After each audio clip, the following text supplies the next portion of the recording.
So last day during the strategy session, I have discussed how we have to approach each areas, and with respect to the entire syllabus of Indian polity, our subject in our total nature, നമ്മൾ എത്രത്തോളം ഓരോ ഏരിയയ്ക്കും focus കൊടുക്കണം എന്നുള്ളത് we have already discussed. So next what we will be doing is, like we have discussed already, we will be going through the most important areas only. See, നമ്മൾ ആദ്യം അത് മനസ്സിലാക്കണം. Considering the time limitation, especially this year, നമുക്കൊരു 2 മാസമാണ് effectively, July and August ആണ് complete പഠിക്കാനുള്ളൂ. So in the limited time we have to cover maximum topics. അതുകൊണ്ട് what I am going to do is I will be focusing only on the most important areas and most probable areas. And if any of you need any further clarification or any further explanation on any of the topics, please don't feel restricted on that. നിങ്ങൾ request ചെയ്ത് കഴിഞ്ഞാൽ നമുക്ക് അതനുസരിച്ച് നമുക്ക് additional sessions വെക്കാം. But considering the general perspective, I will be focusing only on the most important areas. Okay, fine. കാരണം see, among you guys പല ലെവലിൽ നിൽക്കുന്നവരുണ്ടാവും. പൊളിറ്റി ഈസി ആയിട്ടുള്ളവരുണ്ടാവും, അല്ലെങ്കിൽ മെയിൻസ് ഓൾറെഡി എഴുതിയവരുണ്ട്, ഇന്റർവ്യൂ എഴുതിയവരുണ്ട്, സർവീസ് കിട്ടിയവരുണ്ടാവും. സോ ഇൻ ദാറ്റ് സിറ്റുവേഷൻ ഒരു പരിധി കൂടുതൽ നമ്മൾ സിമ്പിൾ ആയിട്ടുള്ള not that much necessary topics നമ്മൾ എക്സ്പ്ലെയിൻ ചെയ്യുന്നതുകൊണ്ട് പർപ്പസ് ഇല്ല. So I will be focusing only on the most important areas, and let's get started with. So with respect to our session, നമ്മുടെ ഈ ഒരു സെഷന്റെ ഒരു മേജർ ഫോക്കസ് എന്ന് പറയുന്നത്, I have already discussed that we will be focusing on the most important area. That is the first thing. Then mainly the classes will be based on analysis perspective rather than focusing on the facts and contents which is already available in NCERTs and Lakshmikant. ഈ ലക്ഷ്മികാന്തിലെ NCERTസിൽ already ഉള്ള content തന്നെ നമ്മൾ വീണ്ടും നമ്മൾ എടുക്കുന്നതുകൊണ്ട് there is no purpose in that. So instead of that, we will be more focusing on analysis part and how to approach questions from each of these areas. The next thing is answer presentation, how we are supposed to present an answer from each of the topic. നമ്മൾ ഒരു topic എടുത്തു, you are given a question from each of the topics, so how you are going to answer it, അതാണ് നമ്മൾ next ചെയ്യുന്നത്.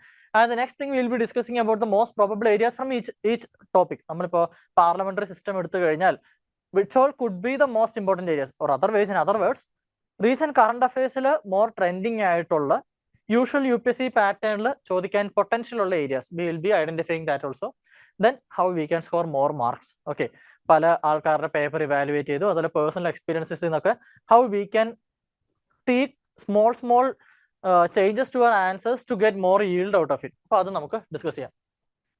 So to start with, the one of the most important areas, most mark yielding areas is the topic parliament. Last day in the strategy session we have already discussed the PYQs from this area. ഈ പാർലമെന്റിൽ തന്നെ ഏത് area ആണ് already കൂടുതൽ yielding ആയിട്ടുള്ളത്, we have already discussed it. So let's start with the topic parliament. And ഇവിടുത്തെ content part എന്ന് പറയുമ്പോൾ already the content part, the static part is mainly available in the Lakshmikant itself, and also some of the topics are available in the NCERTs too. So ഇവിടെ നമ്മൾ focus ചെയ്യേണ്ട ഒരു കാര്യം എന്ന് പറയുന്നത്, in this class we will be focusing mainly on the committees parts. Okay, committee എന്നുള്ള ആ ഒരു സെക്ഷനിലായിരിക്കും നമ്മൾ മെയിൻ ആയിട്ടും ഫോക്കസ് ചെയ്യുന്നത്, ബിക്കോസ് മോസ്റ്റ് റിപ്പീറ്റഡ് ഏരിയ എന്ന് പറയുന്നത് കമ്മിറ്റീസ് ആണ്. Other than that, questions വരുമ്പോൾ they are randomly asking questions from this particular area. So to start with, we have the ideological part. See, ഇവിടെ നമ്മൾ മനസ്സിലാക്കേണ്ടത്, in the ideological part we have to focus is that with respect to the topic parliament, we have a concept called parliamentary democracy. ഇതിനെ നമുക്ക് connect ചെയ്യാം responsible government. Also, in addition to that, we can say a representative government.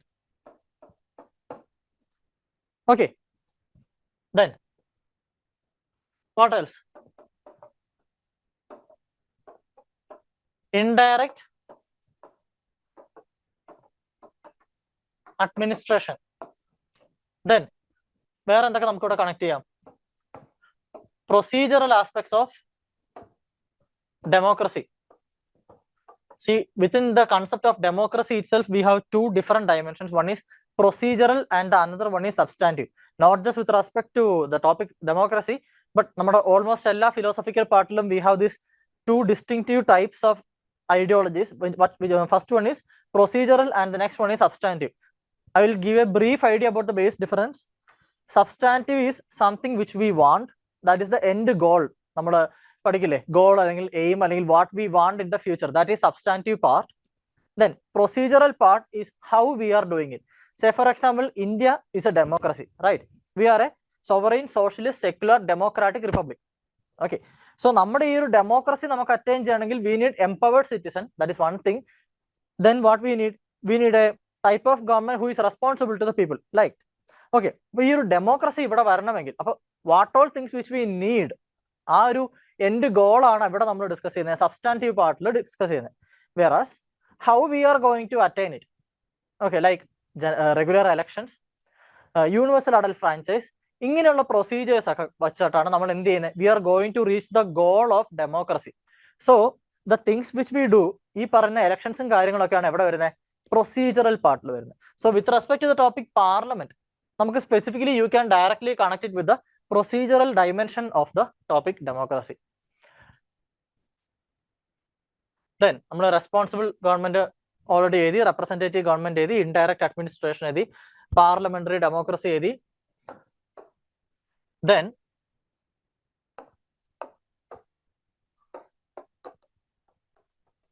representation of different communities, അതായത് parliament as a place where India is represented in a small dimension. അതായത് India എന്ന് പറയുന്ന ഈ 140 crore പീപ്പിളുടെ ഒരു identity reflect ചെയ്യുന്ന ഒരു forum ആയിട്ട് എന്ത് മാറുന്നു, പാർലമെന്റ് മാറുന്നു. Then A place of discussion, the leader of social engineering. See, appo ingante key terms okay you have to bring in your answer. So if the topic is with respect to parliament or parliamentary democracy or be it a parliamentary committee, even if a committee aayikotte allengi responsible government ennulla topic aate, so whatever be the topic, these are some of the key terms or the keywords which we can utilize in our answers. So idinathu oro ideas, ipo social engineering ennu parnja endha, the things which are done to make changes to the society, adu chelappo ഒരു religious അല്ലെങ്കിൽ caste പെർസ്പെക്റ്റീവിൽ betterment ആക്കാനായിരിക്കും, or otherwise gender discrimination minimise ചെയ്യാനായിരിക്കും. So likewise what are be the different perspectives, the things which are done by the parliament to make changes to the society, നമ്മൾ അവിടെ social engineering എന്നതൊരു time use. So ഇതാണ് നമ്മൾ basically ഈ ideological part നമ്മൾ ചെയ്യേണ്ടത്. So what we have to do here is that, നമ്മൾ prepare ചെയ്യുന്നപ്പം while we are studying for the weekend test, we have to make short notes. ഇതിൽ ഓരോ topic like parliamentary democracy or responsible government or representative government or indirect administration, procedural democracy, make A very short note, ഒരു 1 or 2 sentence not ഓരോന്നിനും കൊടുക്കുക. Okay, so ഈ note എന്ന് പറയുമ്പോൾ it can be either a data regarding the thing or any of the opinion given by any of the political thinkers, അല്ലെങ്കിൽ the things which are being said or discussed in the constitutional assembly, ഇതിൽ എന്ത് വേണേ ആകാം എന്തെന്ന് പറയും. or we can even say the historical background, say with respect to the concept of parliament, if you are connecting it with ഇപ്പൊ നമ്മൾ parliament എന്നുള്ള കൺസെപ്റ്റിനെ if you are going to connect it with the topic responsible government, okay, പാർലമെന്റിനെ responsible government എന്നുള്ള ഒരു ടോപ്പിക്കുമായിട്ട് നമ്മൾ connect ചെയ്യുകയാണെങ്കിൽ you will reach modern history. കാരണം during the freedom movement, Indian independence movement, the demand for responsible government was made by the national leaders. Indian leaders request and also demand ചെയ്തൊരു necessity ആണ്, we need a responsible government here in India by the Britishers എന്നുള്ളതായിരുന്നു. From that idea we reached at a place of what, parliamentary democracy. അപ്പോൾ ഇത്രയും കാര്യങ്ങൾ ആ ഒരു philosophical പാർട്ടിൽ address ചെയ്യുക. And also with respect to our Indian parliament, Ivor Jennings അതുപോലെ KC Vyar ഇവരൊക്കെ ഒപ്പീനിയൻസ് പറഞ്ഞിട്ടുണ്ട്, which is already available in the Laxmikant. നിങ്ങൾ വേറെ പുറത്ത് റിസോഴ്സസിലോട്ട് ഒന്നും അധികം വെഞ്ചർ ചെയ്യേണ്ട. And if you R going to research more on it, go with the opinion of doctor Ambedkar, go with the opinion of Pandit Jawaharlal Nehru, opinion of Mahatma Gandhi. ഇങ്ങനെ ഓരോ ആൾക്കാരും how they envision the parliamentary system or how they envisioned each and every philosophical part of our Indian constitution. ആ ഒരു basic idea if you are having it, then you can make the approach of your answer in an entire different way, so that you will get very much different marks. നിങ്ങൾക്ക് വളരെ കൂടുതൽ marks കിട്ടും. I am speaking from my personal experience. When I tried this particular thing in the answer writing, difference was say like 17 or 18 marks in total എനിക്ക് ഒരു മെയിൻസിൽ നിന്ന് next മെയിൻസിലോട്ട് കൊണ്ടുവരാൻ പറ്റി. So that is the opportunity which you have. Then with respect to committees, we'll be discussing in the upcoming slides. So to start with, before going on to the contents of the committees and all, you can note these things down. This is very important, not just for this subject GS2, but you can also utilize this data. I hope it is visible to you. You can also utilize this data in subjects like GS1. GS1 society representative. You can give this point, women MPs. What is the change in the number of women representation in the Lok Sabha? Then you can say graduates, criminalization, crore parties, and average age. You can also give these things in the topic society. Okay, so or maybe even in essay you will be getting an opportunity to give these points. You can give a comparative approach on how we are performing. Okay, so to start with, first thing is with respect to women MPs. Percentage wise, change illa, but number wise we can say there is a reduction of 4 MPs in Lok Sabha, for women MPs in Lok Sabha. Then if you are considering the percentage of graduates, a very significant change. 43% we reached 78%. 35% increase in the number of graduates in Lok Sabha, that is highly significant. Then number of people with a criminal background, there is an increase of 2%. Is it good? Not at all. Criminalization of politics. Criminalization of politics. Or also, even we can utilize some other term. Reshuffle, you can call politicization of criminals. See, politicians getting into criminal cases is not a new thing. That exists. Sometimes actual case bogus claims against the politician. But one of the recent trends, last say 1 decade, 10-15 years trend, political parties are acquiring those people who are already having criminal background. Okay, criminal side exist, criminal background already exists.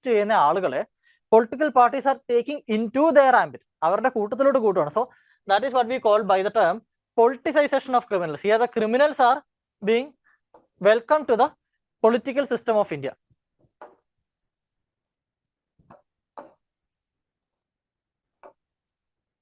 Okay, so next thing is with respect to the number of crorepathies in India. Almost we can say 29 MPs more crorepathies, which means currently among the 541 MPs in India, total capacity is 552. The strength was determined as 543. But after the removal of the 2 number of seats which were already given to Anglo-Indians, currently we have 541 as the strength of Lok Sabha. And among these 541 members, 504 members are already having asset value greater than 1 crore. See, this is highly significant. More than 90% of the MPs are crorepathies. In a nation where the average income of a household, not an individual, an average income of a household is around 7 to 8 lakhs. See, the average income of majority of the household, not the entire nation. Average income of majority of households is around 7 to 8 lakhs. Here we have the people who are representing we Indians as crorepathies. Isn't that ironical? So keep that in mind. Either in essay or be it in ethics or even in society or in GS2 polity also, you can give this point. So what you need to do during this period, you have already studied the content for prelims. You already have the content, you already have the skills and everything. Only thing which you need to do at the current time is reshape your preparation into such a manner so that it will be easy for you to present an answer. That's all. Nothing more, nothing less. Okay. Then with respect to average age of the MPs, that is a good thing. 3 years have been reduced, which means currently the MPs of India in Lok Sabha is having an average age of 56. Then with respect to the people who are new to Lok Sabha, there is a significant increase. 13 numbers have been increased. In the previous Lok Sabha, it is 267. In the current Lok Sabha, it is 280. So which means that more people are getting opportunities. So 280 means around more than 50% of the MPs are new in the Lok Sabha, which means people are getting more opportunity to get into the administrative system of, not the administrative system, lawmaking, legislative bodies of India. So this is one very important statistics. But along with this data, what you can do is, see, we have completed more than 75 years of our independence, and in the next year, in 2025, we will be celebrating our 75th year of republic. So the question in that perspective can be very possible, because they might ask how India had performed in the parliamentary democracy, or how India had performed in the electoral politics since the first Lok Sabha to the current one. Or in other words, even if they are not directly asking, you can give a point which says that since the first Lok Sabha to the current Lok Sabha, these all are the changes which have occurred. So you can collect a data in that manner. What were the condition? What were the number of women in the first Lok Sabha? I think it was 14. I forgot the actual data, but I think it is 14. Number of graduates was significantly higher, because mainly lawyers were the members of the first parliament. Then people with a criminal background was very low. Crorepathi's, obviously it will be very low.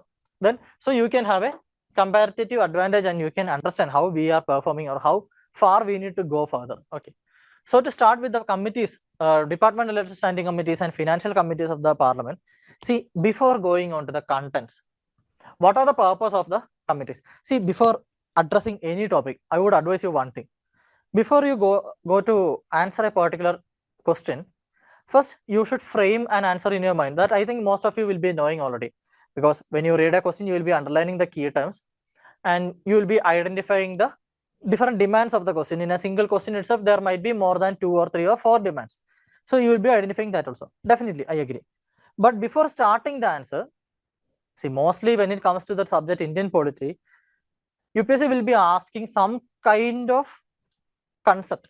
Say like, even if they're asking about the role of governor in the state legislative assembly or the legislative powers of the governor, even in that case, before addressing the demand of the question, you can think on yourself why the post of governor is important. Okay, why state legislature needs the governor. So think of the basic tenets which we are studying in each topic. See, when we read Lakshmikant, you might have noticed that the first explanation about a topic gives us an introduction to the content of that particular topic. Say, for example, if you're about to start reading about the topic parliamentary system of government, in the beginning itself, they will be mentioning about the Westminster system, cabinet form of government, ministerial form of government. Likewise, they will be giving us an idea about the concept of this.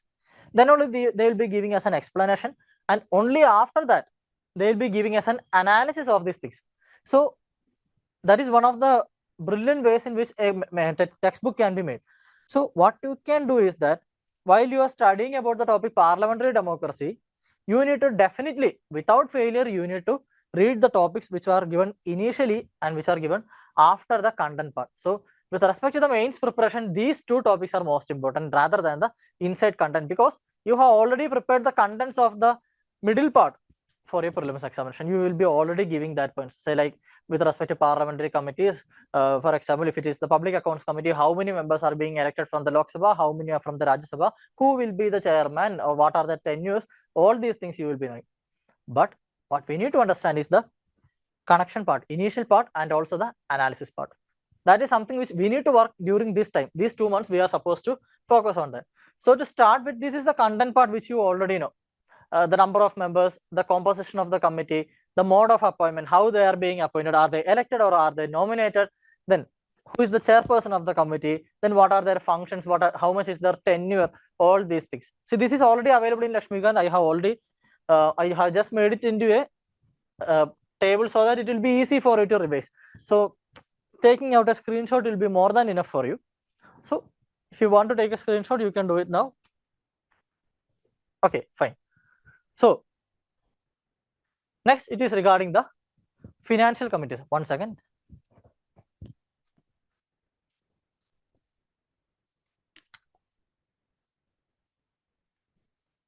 So with respect to start with, we can start with the Public Accounts Committee, one of the important parliamentary committees in the Indian system.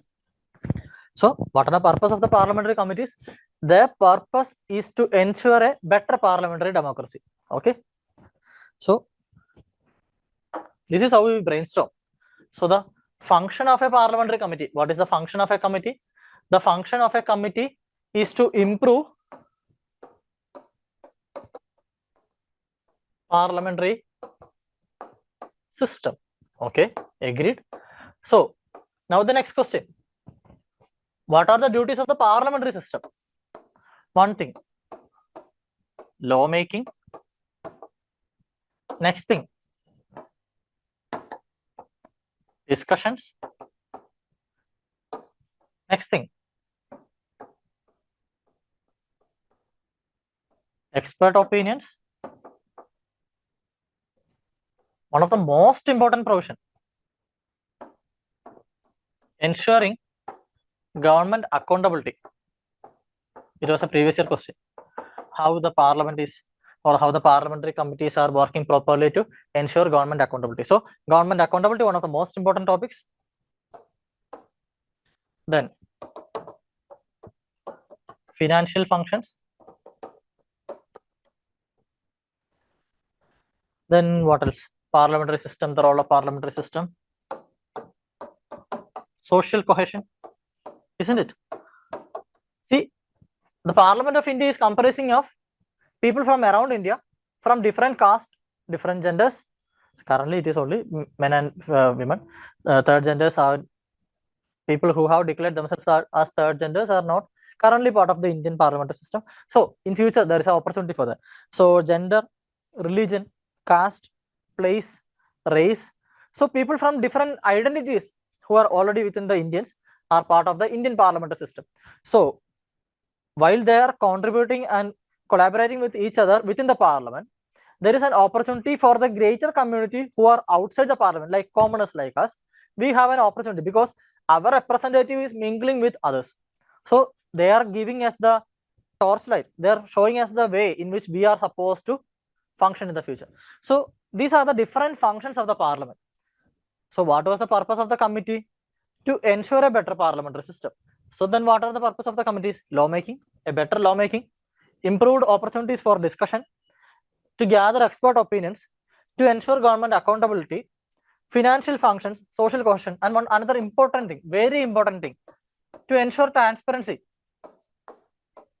So as we have already mentioned accountability, we have to mention transparency. So see, the cream biscuit in the biscuit and cream on accountability and transparency. Whenever you have an opportunity to mention the term accountability or transparency, you can use the other one also. Accountability question, you can mention transparency because accountability ensures transparency. Similarly, transparency ensures accountability. Because we can make the government accountable. Or in other words, we in the government obligation we will be knowing those things. So accountability and transparency goes hand in hand. Okay, so these are parliamentary system functions. Then definitely the functions of committee will be this. So we have the most important point, government accountability, we have transparency, we have financial functions, then we have the opportunity for expert opinions, discussions, law making, social cohesions. Isn't it enough? 7 points. Okay, so 7 points you decent explain if you are giving an example. Your question the most first part address. Then you can go to the specific committee which is asked. Okay, or in other words, or in other manner, when the question is about Public Accounts Committee, you can mention how Public Accounts Committee is ensuring all these things, how the Public Account Committee is ensuring government accountability, how they are gathering expert opinions, what are the opportunities for discussions within the committees. Likewise, you can gather points. So this is how we generate points and we create an answer. Okay, we have dimensions created. So before going on to the answer writing, first you should have an idea. This is brainstorm. So you should have an idea. So initially, definitely, for the people who are new to the mains answer writing, or those who are appearing for the first time, for you guys, it will be a bit difficult in the initial 2-3 weeks. Because for you, understanding the question, understanding the different demands of the question, then addressing the different parts of the question, different points of the question. ഇത്രയും കാര്യങ്ങൾ നിങ്ങൾ brain Storm ചെയ്തിട്ട് വേണം you need to start writing, then you need to finish within the word limit and within the time limit. So definitely it will be a difficult task for you, but only for the first few weeks. Only if you start writing, നിങ്ങൾ ആ ഒരു process എഴുതി തുടങ്ങിയാൽ മാത്രമേ you will be able to improve yourself. അപ്പോൾ നമുക്ക് content improve ചെയ്യണം, time improve ചെയ്യണം, സ്പേസ് ഇംപ്രൂവ് ചെയ്യണം, a bit of handwriting, നമുക്ക് answer should be legible, diagrams ഒക്കെ പ്രസന്റേഷൻ. അപ്പോൾ ഇങ്ങനെയുള്ള കാര്യങ്ങൾ ചെയ്യണമെങ്കിൽ first what we need to do, we need to start writing, getting a feedback on it, improving our writing. ഇത് ഇങ്ങനെ ഒരു വെർച്വൽ സൈക്കിളായിട്ട് നമ്മൾ എന്ത് ചെയ്യണം, ഇങ്ങനെ കണ്ടിന്യൂ ചെയ്യണം. അങ്ങനെ വെർച്വൽ സൈക്കിളായിട്ട് കണ്ടിന്യൂ ചെയ്താൽ മാത്രമേ we will improve. Definitely you will improve, no doubt in that. So ഈ രീതിക്കാണ് നമ്മൾ ബ്രെയിൻ സ്റ്റോം ചെയ്യുക. Then to start with the contents of the public accounts Committee. One of the responsibility of the committee എന്താണ്? To analyse the CAG report. See, ഇതൊരു financial കമ്മിറ്റിയാണ്.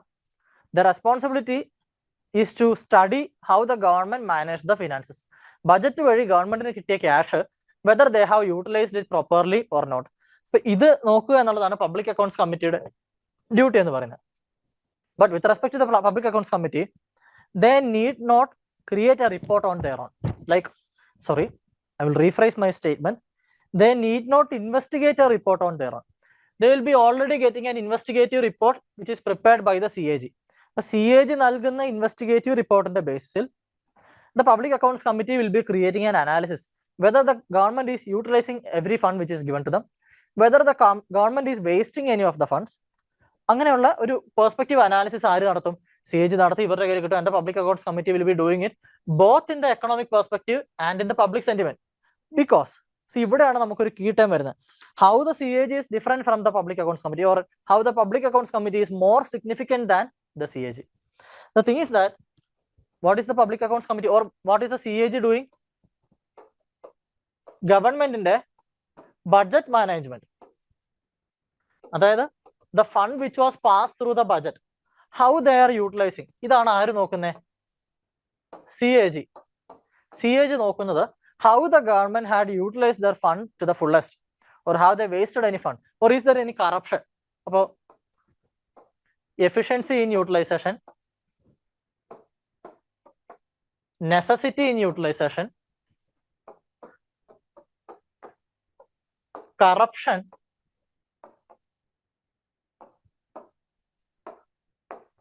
way forward. അപ്പൊ ഇത്തരം കാര്യങ്ങളാണ് ആര് ചെയ്യുന്നത്? CAG ചെയ്യുന്നത്.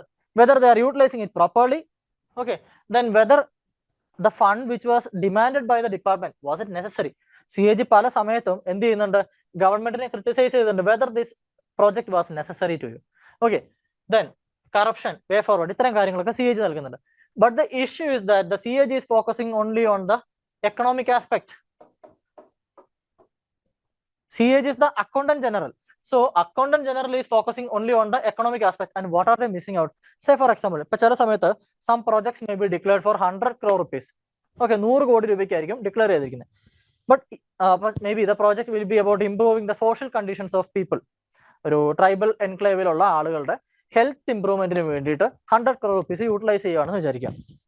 So one of the major indicators, നമുക്കൊരു കേസ് സ്റ്റഡി പോലെ എടുക്കാം. Maternal mortality rate is very high in that particular area. Say for example, let's keep it as 100. Okay, so 100 crore rupees spent on a tribal enclave to minimize the issues of what? Maternal mortality. Okay, ആ maternal mortality യുടെ issues minimise ചെയ്യാനായിട്ട് നമ്മൾ 100 crore spend ചെയ്യണം. And the current rate is 100 ആണ് maternal mortality ratio എന്ന് പറയുന്നത്. So say for example, 1 year ഈ fund utilise ചെയ്തു and the maternal mortality rate has decreased only by 20. ഇപ്പൊ 80 ആയി.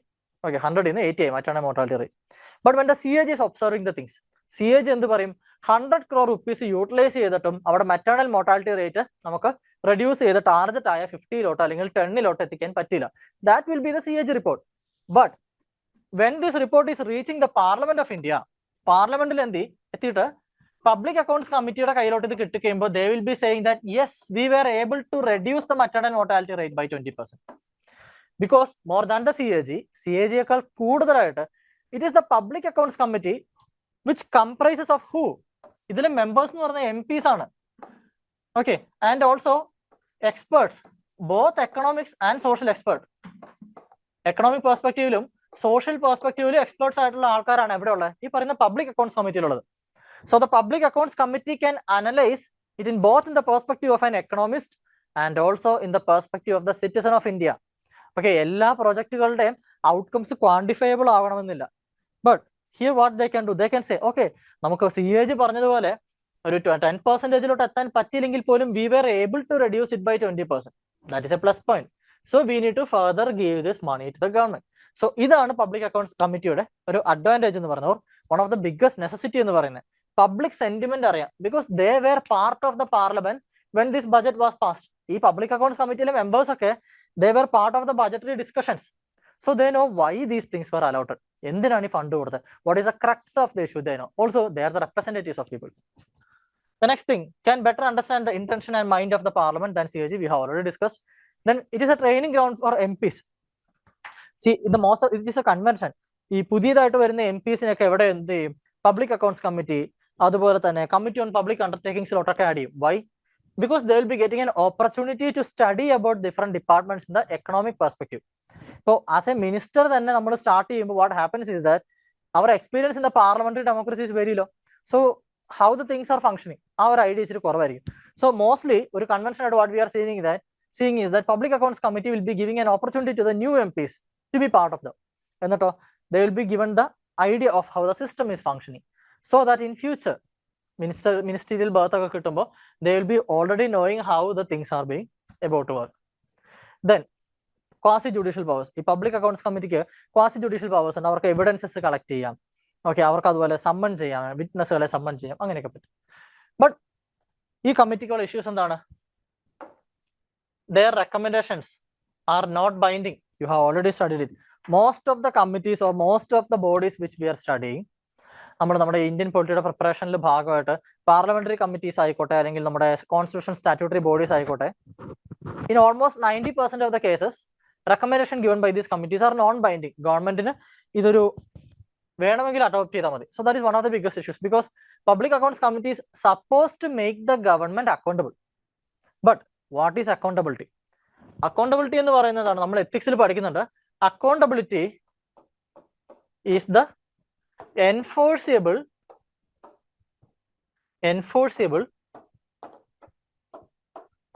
answerability. Accountability is the enforceable answerability. So when you use the term accountability, there should be two things to it. Answerability ഉണ്ടാകണം and also it should be enforceable. പലപ്പോഴും what happens is that most of these committees and organizations, they have the power or they have the ability to ensure answerability. ഗവൺമെന്റിനെ കൊണ്ട് ഉത്തരം പറയിപ്പിക്കാം എന്നുള്ളൊരു രീതിയിൽ നമ്മൾ മനസ്സിലാക്കി വെക്കും. But the thing is that they cannot enforce the provision. Say for example, National Human Rights Commission ഒരു human rights violation കണ്ടുപിടിച്ചിട്ട് they can give a recommendation to dismiss or suspend or punish a particular government official. അപ്പോൾ അങ്ങനെ പറയുന്നതിലൂടെ ആൻസറബിലിറ്റി is ensured, ആൻസറബിലിറ്റി part അവിടെ addressed ആയി. അപ്പൊ ജനങ്ങൾക്ക് മുമ്പിൽ ഗവൺമെന്റിന് ഒരു ഡയറക്ഷൻ കൊടുക്കാം, അതോടെ ജനങ്ങൾ ഇങ്ങനെ നോക്കിയിരിക്കും, okay, whether the government is doing that thing, ആ ഒരു ആൻസറബിലിറ്റി കൊണ്ടുവന്നു. പക്ഷേ there is no provision for enforceability. അതുകൊണ്ട് എന്ത് പറ്റും, ഗവൺമെന്റ് അത് ചെയ്തില്ലേലും NHRCക്ക് എന്ത് ചെയ്യാൻ പറ്റില്ല, ഒന്നും ചെയ്യാൻ പറ്റില്ല. Similar is case with public accounts committee. Public accounts committee കൊടുക്കുന്ന ഒരു റെക്കമെൻഡേഷൻ അനുസരിക്കണമെന്ന് നിർബന്ധമില്ല. So that's the issue. Then policy implement ചെയ്ത ശേഷമാണ് നമ്മൾ ഡിസ്കസ് ചെയ്യുന്നത് public accounts committee. You already know that point. ഒരു പോസ്റ്റ് മോർട്ടം അപ്രോച്ചിലാണ് ഇത് ഡിസ്കസ് ചെയ്യുന്നതാണ്. Then what we understand is that committee recommendations are seldom discussed in the parliament of India. ലോക്സഭയിൽ ഈ പബ്ലിക് അക്കൗണ്ട്സ് കമ്മിറ്റിയുടെ റെക്കമെൻഡേഷൻസ് ഒക്കെ table ചെയ്യുന്നല്ലാതെ അത് അധികം ഡിസ്കഷൻ ഒന്നും എടുക്കാറില്ല. Okay, so that is one of the biggest issue. Why they are creating all these reports and why such a committee is being constituted? ആ ഒരു ക്വസ്റ്റ്യൻ നമുക്ക് റേസ് ആയി വരുന്നുണ്ട്, and there is a possibility. Then committee on public undertakings വന്നതിന് ശേഷം public accounts കമ്മിറ്റിയുടെ area of study reduced ആയി. Okay, then over reliance on CAG report. The issue is that CAG റിപ്പോർട്ടിന്റെ ബേസിസിൽ മാത്രമേ എന്ത് ചെയ്യാൻ പറ്റുള്ളൂ, പബ്ലിക് അക്കൗണ്ട്സ് കമ്മിറ്റിക്ക് ഫംഗ്ഷൻ ചെയ്യാൻ പറ്റുള്ളൂ. They cannot make investigations on their own. CAG report is the prerequisite for the functioning of the public accounts committee. But the issue with the CAG report is that it is delayed. എല്ലാ റിപ്പോർട്ടും എല്ലാ കമ്മിറ്റീസിനെ അല്ലെങ്കിൽ മിനിസ്ട്രീസിനെ സമയത്ത് പഠിച്ച് report വെക്കുന്ന ഒരു system നമ്മുടെ ഇവിടെ അത്ര എൻഫോഴ്സ്ഡ് അല്ല. then it is too much technical. ഈ ഒത്തിരി ടെക്നിക്കാലിറ്റീസ് ഒക്കെ CAG റിപ്പോർട്ടിൽ വരുമ്പോൾ the members of the public accounts committee, what will happen? അവർക്ക് മനസ്സിലാവത്തില്ല. That is a basic thing. So these are the issues with the public accounts committee. Then with respect to this topic, not just public accounts committee ആയിക്കോട്ടെ, അല്ലെങ്കിൽ estimates committee ആയിക്കോട്ടെ, അല്ലെങ്കിൽ committee on public undertakings ആയിക്കോട്ടെ, and also departmental standing committees ആയിക്കോട്ടെ, this analysis is already present in Lakshmikant. Lakshmikant is already on. But I am giving you the points which are not explicitly mentioned there. I am giving you something additional to the Lakshmikant. So most of the aspirants will be preparing on the basis of Lakshmikant. So here we are given an edge. I am giving you an opportunity to present more points than which is already mentioned in Lakshmikant. So one second.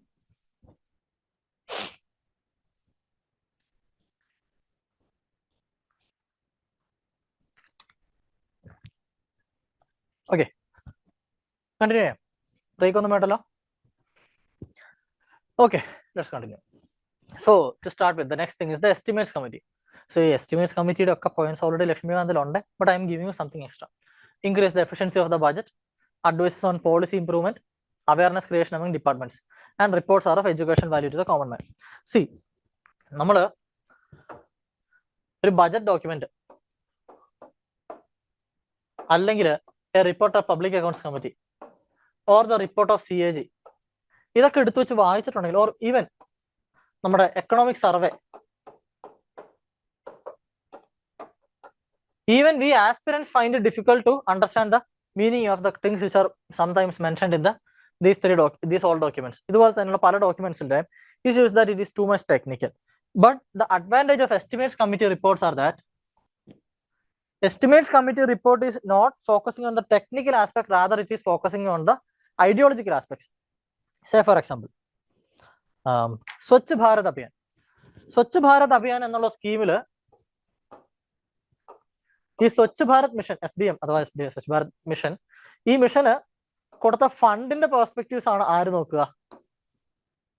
One second.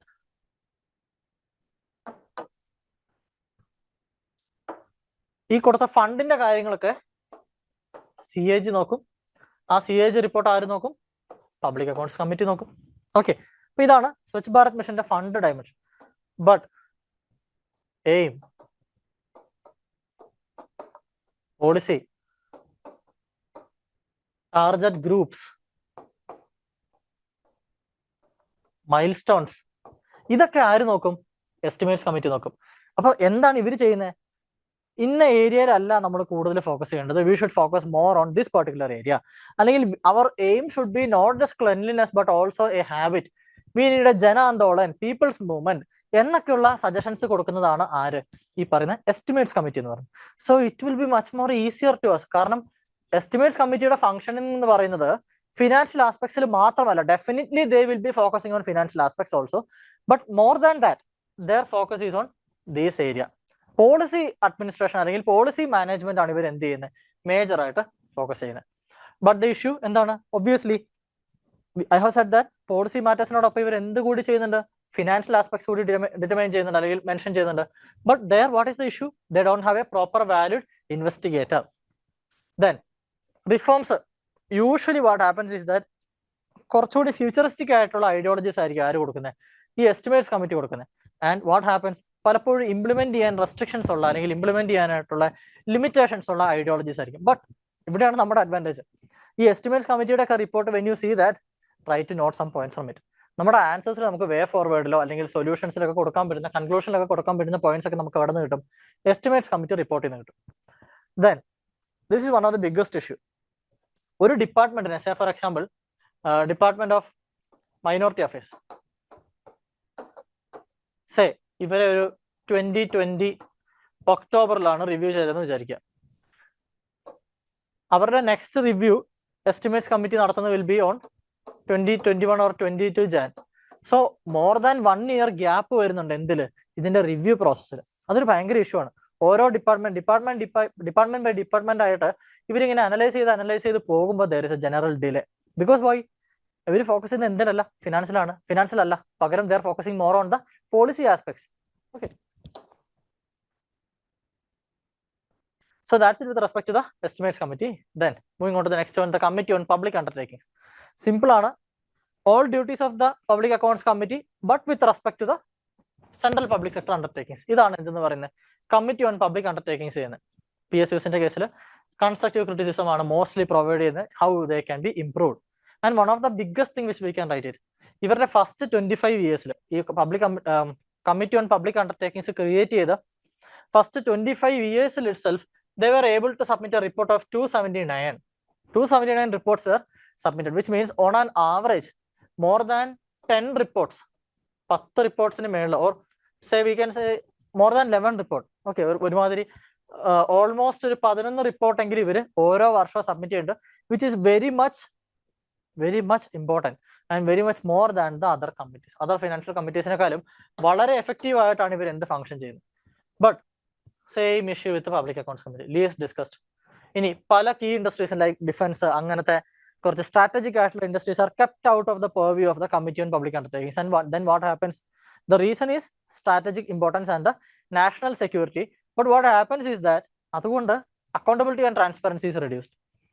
Then ഇത്ര reviews തരുന്നുണ്ടെങ്കിൽ പോലും we need more. Okay, this is not enough. കാരണം ഈ public accounts committee on public undertakings review ചെയ്യുന്ന ഈ public sector undertakings എന്ന് പറയുന്നത് when compared to government അവരുടെ എന്ത് കുറവാണ്, അക്കൗണ്ടബിലിറ്റി പ്രൊവിഷൻസ് കുറവാണ്. ഗവൺമെന്റിന് നമുക്ക് ഫ്രീക്വന്റ് ഇലക്ഷൻസ് അങ്ങനെയുള്ള കാര്യങ്ങൾ വഴി കൺട്രോൾ ചെയ്യാം. ബട്ട് ഈ പറയുന്ന പബ്ലിക് സെക്ടർ അണ്ടർടേക്കിങ്സിന് അങ്ങനെയല്ല. There are possibilities of corruption, there are possibilities of fund mismanagement, CSR activities, അതിലൊക്കെ പ്രശ്നങ്ങൾ ഉണ്ടാവാനുള്ള പോസിബിലിറ്റീസ് ഉണ്ട്. So what we need is more number of reviews per year. The next thing is the department related standing committee. ഇത് നമ്മൾ already പഠിച്ചിട്ടുണ്ട്. Compared to other committees, മറ്റ് 3 കമ്മിറ്റിയുടെ കേസിൽ, be it estimates or be it public accounts committee or be it committee on public undertakings, ഇവിടെ എല്ലാം postmortem analysis ആണ് നടക്കുന്നത്. Whereas when it comes to the department related standing committee, ബജറ്റിന്റെ presentation of budget and the final passing, ഇതിന്റെ in between വരുന്ന ഒരു കമ്മിറ്റിയാണ് എന്ത്, department related standing committees, who are supposed to review and analyze the demands for grants which are presented by each and every department of the government. ഗവൺമെന്റിന്റെ ഓരോ ഡിപ്പാർട്ട്മെന്റിന്റെയും demands for ഗ്രാൻസിനെ analyse ചെയ്യുന്ന function ഇവർക്കുണ്ട്. So they have to study these reports, study these demands, present a report back to the parliament before the passing of the budget. ഇവരുടെ report വന്നാൽ മാത്രമേ എന്ത് നടക്കൂ, ഈ പറഞ്ഞ ബജറ്റിന്റെ പാസിംഗ് നടക്കുള്ളൂ. So that is a great significance. Then mostly the examination of the budgetary requirements are happening in a very neutral manner. See, even though the chairperson is from the ruling party, and even in today's administrative system or today's parliamentary system also, compared to the other departments, നമുക്കൊരു allegation possibilities വരുന്ന ഡിപ്പാർട്ട്മെന്റുകളിൽ ഒന്നാണ് public accounts കമ്മിറ്റിയും department related standing കമ്മിറ്റിയും. But even then the department related standing committee is working in A very good manner, ഒരു neutrality maintain ചെയ്തിട്ടാണ് കൊണ്ടുപോകുന്നത്. Then scrutiny of demands happens before the process. We have already discussed it. But this is one another issue. Committeeയുടെ scrutinization ഒക്കെ നടക്കുന്നുണ്ട്, but the members are not actively participating. Okay, that is one biggest issue. Then delays in submission of report. ഇവർ report submit ചെയ്യാൻ delay ആകുന്നതുകൊണ്ട് the budgetary process is also getting delayed. See, why the government is presenting a budget to the parliament? Because they need the money. ഇപ്പൊ എത്രയും പെട്ടെന്ന് കാശ് പാസ്സാക്കിയാൽ മാത്രമേ നമുക്ക് എന്ത് നടക്കുകയുള്ളൂ, ഗവൺമെന്റ് ഫംഗ്ഷനിങ് നടക്കുകയുള്ളൂ. So consider the situation. നിങ്ങൾക്ക് അറിയാവുന്ന കാര്യമാണ്, but I will just give a brief idea. So budget will be presented initially. Budget present ചെയ്തു. Immediately vote on account will be passed. നിങ്ങൾ പഠിച്ചിട്ടുണ്ട് 1/6 അഥവാ 2 out of 12 months ആവശ്യമുള്ള fund release ചെയ്യും without any scrutiny, നേരെ voting ആണ്. Only then the demands will be going to the department related standing committees, then back to the parliament for discussions, and finally passing it. So if the department related standing committees are delaying the process, ഈ 1/6 amount മൊത്തത്തിൽ utilise ചെയ്യാൻ ആർക്ക് പറ്റും, ഗവൺമെന്റിന് പറ്റും. And the speciality of this 1/6 amount എന്താണ്, ഇത് discuss ചെയ്യാത്ത amount ആണ്. So using in this 2-month tenure, government is utilizing the funds which are not accounted for. Financially it is accounted, but ideologically it is not accounted. or in the perspectives of the parliamentary democracy, it is not accounted. Okay. But ഈ department standing കമ്മിറ്റീസിന്റെ report നേരത്തെ വന്നാൽ what happens, അവിടെ മുതൽ ഇത് lapse ആവും, vote on account lapse ആയിട്ട് പിന്നീട് proper utilisation of budgetary funds ആയിരിക്കും നടക്കുന്നത്. Okay, so that's it with respect to the department letter standing committee. Then what? One of the important data which can present in your answer, be it the financial committees or be it the department letter standing committees or be it any other ad hoc committees, whatever be the case, or be it a joint parliamentary committee, എന്ത് തന്നെ ആയിക്കോട്ടെ, this is one of the important data which you can present in your answer and you have to present it. See, ചിലപ്പോൾ നിങ്ങളോട് directly question ചോദിക്കുന്നതെന്ന് you will be able to present it, but otherwise if you are getting an opportunity to give an answer on topics like, say for example, നമ്മുടെ topic parliamentary സോവറൈനിറ്റി ആണെന്ന് വിചാരിക്കുക, parliamentary sovereignty or parliamentary democracy or parliamentary form of government. Parliamentary form of government എന്നുള്ളൊരു topic ഉണ്ടല്ലോ, form of government.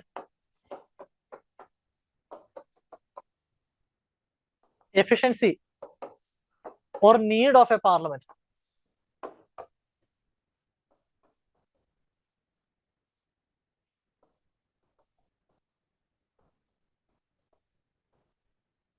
Effectiveness in democracy in India. അല്ലെങ്കിൽ how good the substantive part of democracy is actually working in India. Then directly if you are addressing the committees, then role of parliament in law making. ഇങ്ങനെ whatever be the topic, ഈ ടോപ്പിക്കുകളിലൊക്കെ നിങ്ങൾക്ക് കൊടുക്കാൻ പറ്റും. What? The number of bills which are being sent to the committees faced a drastic decline. ചെറിയ decline ഒന്നുമല്ല, നമ്മൾ വിചാരിക്കുന്ന പോലെ അല്ലെങ്കിൽ നമ്മൾ എക്സ്പെക്ട് ചെയ്യുന്ന പോലെ ചെറിയ സ്ലൈറ്റ് 10%, 20% ചേഞ്ച് ഒന്നുമല്ല. ഇൻ ദ 15th ലോക്സഭ 15ാമത്തെ ലോക്സഭയില് 70% of the bills used to be discussed by the committees before it was getting passed. Okay, 15ാമത്തെ ലോക്സഭ എന്ന് പറയുമ്പോൾ വളരെ റീസെന്റ് ആണ്. ഇപ്പൊ കറന്റ് സ്റ്റാർട്ട് ചെയ്തിരിക്കുന്ന 18th ലോക്സഭയാണ്. Okay, so in the 15th Lok Sabha, how much? 70% of the bills were scrutinized by the parliamentary committees, whereas പിന്നീട് 16th വന്നപ്പോഴോ it reduced. Okay, I will give the years also. So 18th is 24, 17th is 2019, 16th is the 2014, then 15th was the one in 2009, 14th was the one in 2004. Per idea, so since the 2014 നമ്മുടെ ലോക്സഭ വന്നപ്പോൾ മുതൽ we face a drastic decline. So from 70% it went down to around 27%. So here it was 70%. I will use one another color. So here it was 70% of the bills which are scrutinized. Here it is around 27% only, and currently it is only 16%. It is a very big concern. So നമ്മുടെ parliamentary democracy അല്ലെങ്കിൽ parliamentary form of government അല്ലെങ്കിൽ accountable government അല്ലെങ്കിൽ democratic system or representative government or the role of committees in the parliament, ഇങ്ങനെ ഏത് question ആയിക്കോട്ടെ, whatever be the question, you can either present it as a sentence or you can give it as a graph. വളരെ simple ആയിട്ട് നിങ്ങൾക്ക് ഒരു graph വരയ്ക്കാം. എന്നിട്ട് what you can mark 16th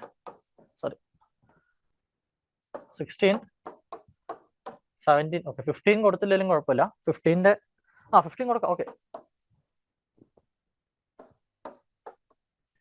ഇപ്പൊ 18th നമുക്ക് ഡേറ്റ അറിയില്ല, 70, 16 വന്നപ്പോ it was 27, 17 was 16.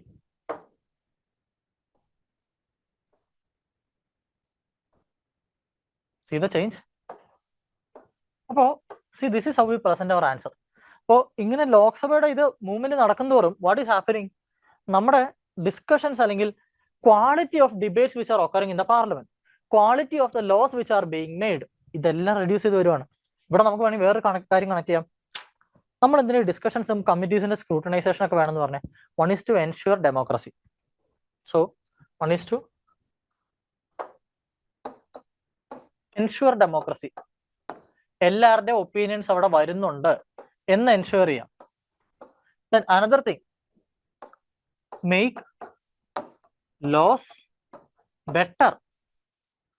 The more we discuss on a matter, the more opinions we get. To weed out disputes,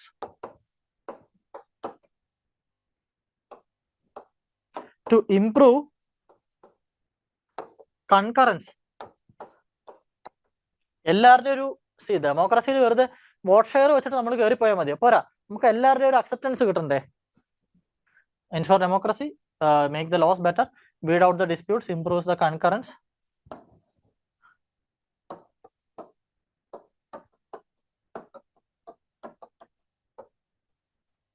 പാർലമെന്റിലുള്ളവരെല്ലാവരും സമ്മതിച്ചാൽ മാത്രം മതിയോ?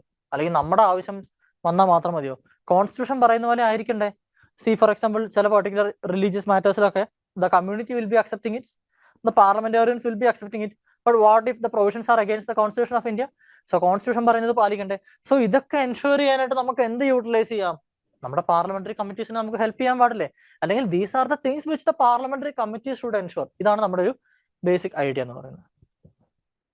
സോ ഇനി ഇത് കൂടാതെ പാർലമെന്റ് എന്നുള്ള ടോപ്പിക്കിൽ നിന്ന് these are the topics which we can refer on your own. നമുക്ക് ഈ വർഷം ഒരു പോസിബിലിറ്റീസ് ഉള്ള ഒരു ഏരിയാസ് ആണ്. ആൻഡ് ഇതിൽ already 2 topics have been asked for the prelims. നമ്മൾ അന്ന് പ്രിലിംസിന് മുമ്പ് ഒരു പ്രിലിംസ് എക്സാമിനേഷന്റെ പോസിബിൾ ഏരിയാസ് നമ്മൾ ഡിസ്കസ് ചെയ്തപ്പോൾ നമ്മൾ പറഞ്ഞൊരു കാര്യമായിരുന്നു എക്സ്പൾഷൻ ഓഫ് MPs. ആൻഡ് അതിനെ കണക്ട് ചെയ്ത് നമ്മൾ എത്തിക്സ് കമ്മിറ്റി ക്വസ്റ്റ്യൻ വരുമെന്ന് നമ്മൾ ഉറപ്പിച്ച് പറഞ്ഞിരുന്നു. ക്വസ്റ്റ്യൻ വന്നു. വിമൻസ് റിസർവേഷൻ ബില്ല് ക്വസ്റ്റ്യൻ വരുമെന്ന് പറഞ്ഞു, ക്വസ്റ്റ്യൻ വന്നു. ദെൻ സിമിലർ ടു ദാറ്റ് നമുക്ക് പോസിബിലിറ്റീസ് ഉള്ള ഒരു ഏരിയ ആണ് suspension of MPs.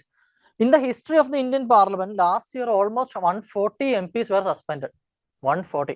So, a huge number of MPs were suspended, and that is a very big concern for the parliamentary democracy.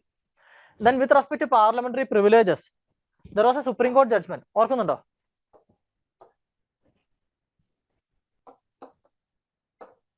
JMM bribery case എന്നറിയപ്പെടുന്ന JMM bribery case. ഇപ്പൊ ഈ JMM bribery കേസിൽ ഇതിന്റെ review case ആണ്. പണ്ട് PV Narasimha Rao കൊടുത്ത കേസാണ്. PV Narasimha Rao versus state എന്നായിരുന്നു കേസിന്റെ പേര്. PV നരസിംഹറാവു വേഴ്സസ് സ്റ്റേറ്റ് ഈ ഒരു കേസിന്റെ റിവ്യൂ നടന്നു. അപ്പൊ അന്ന് പറഞ്ഞിരുന്നത് ഇതാണ്: even if there is a case of bribery against a parliamentarian, okay, bribery case parliamentarian against ഉണ്ടെങ്കിലും that person shall not be arrested if the session is on going.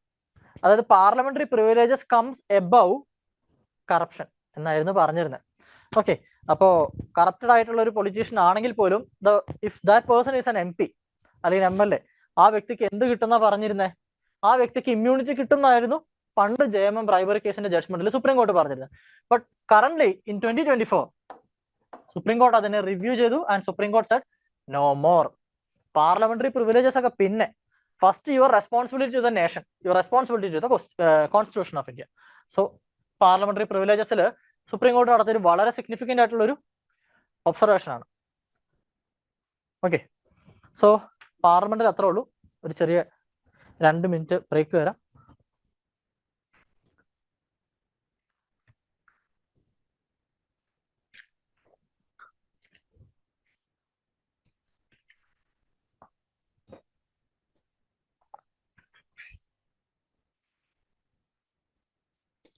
So note down these things. ഇത് note down ചെയ്യുക.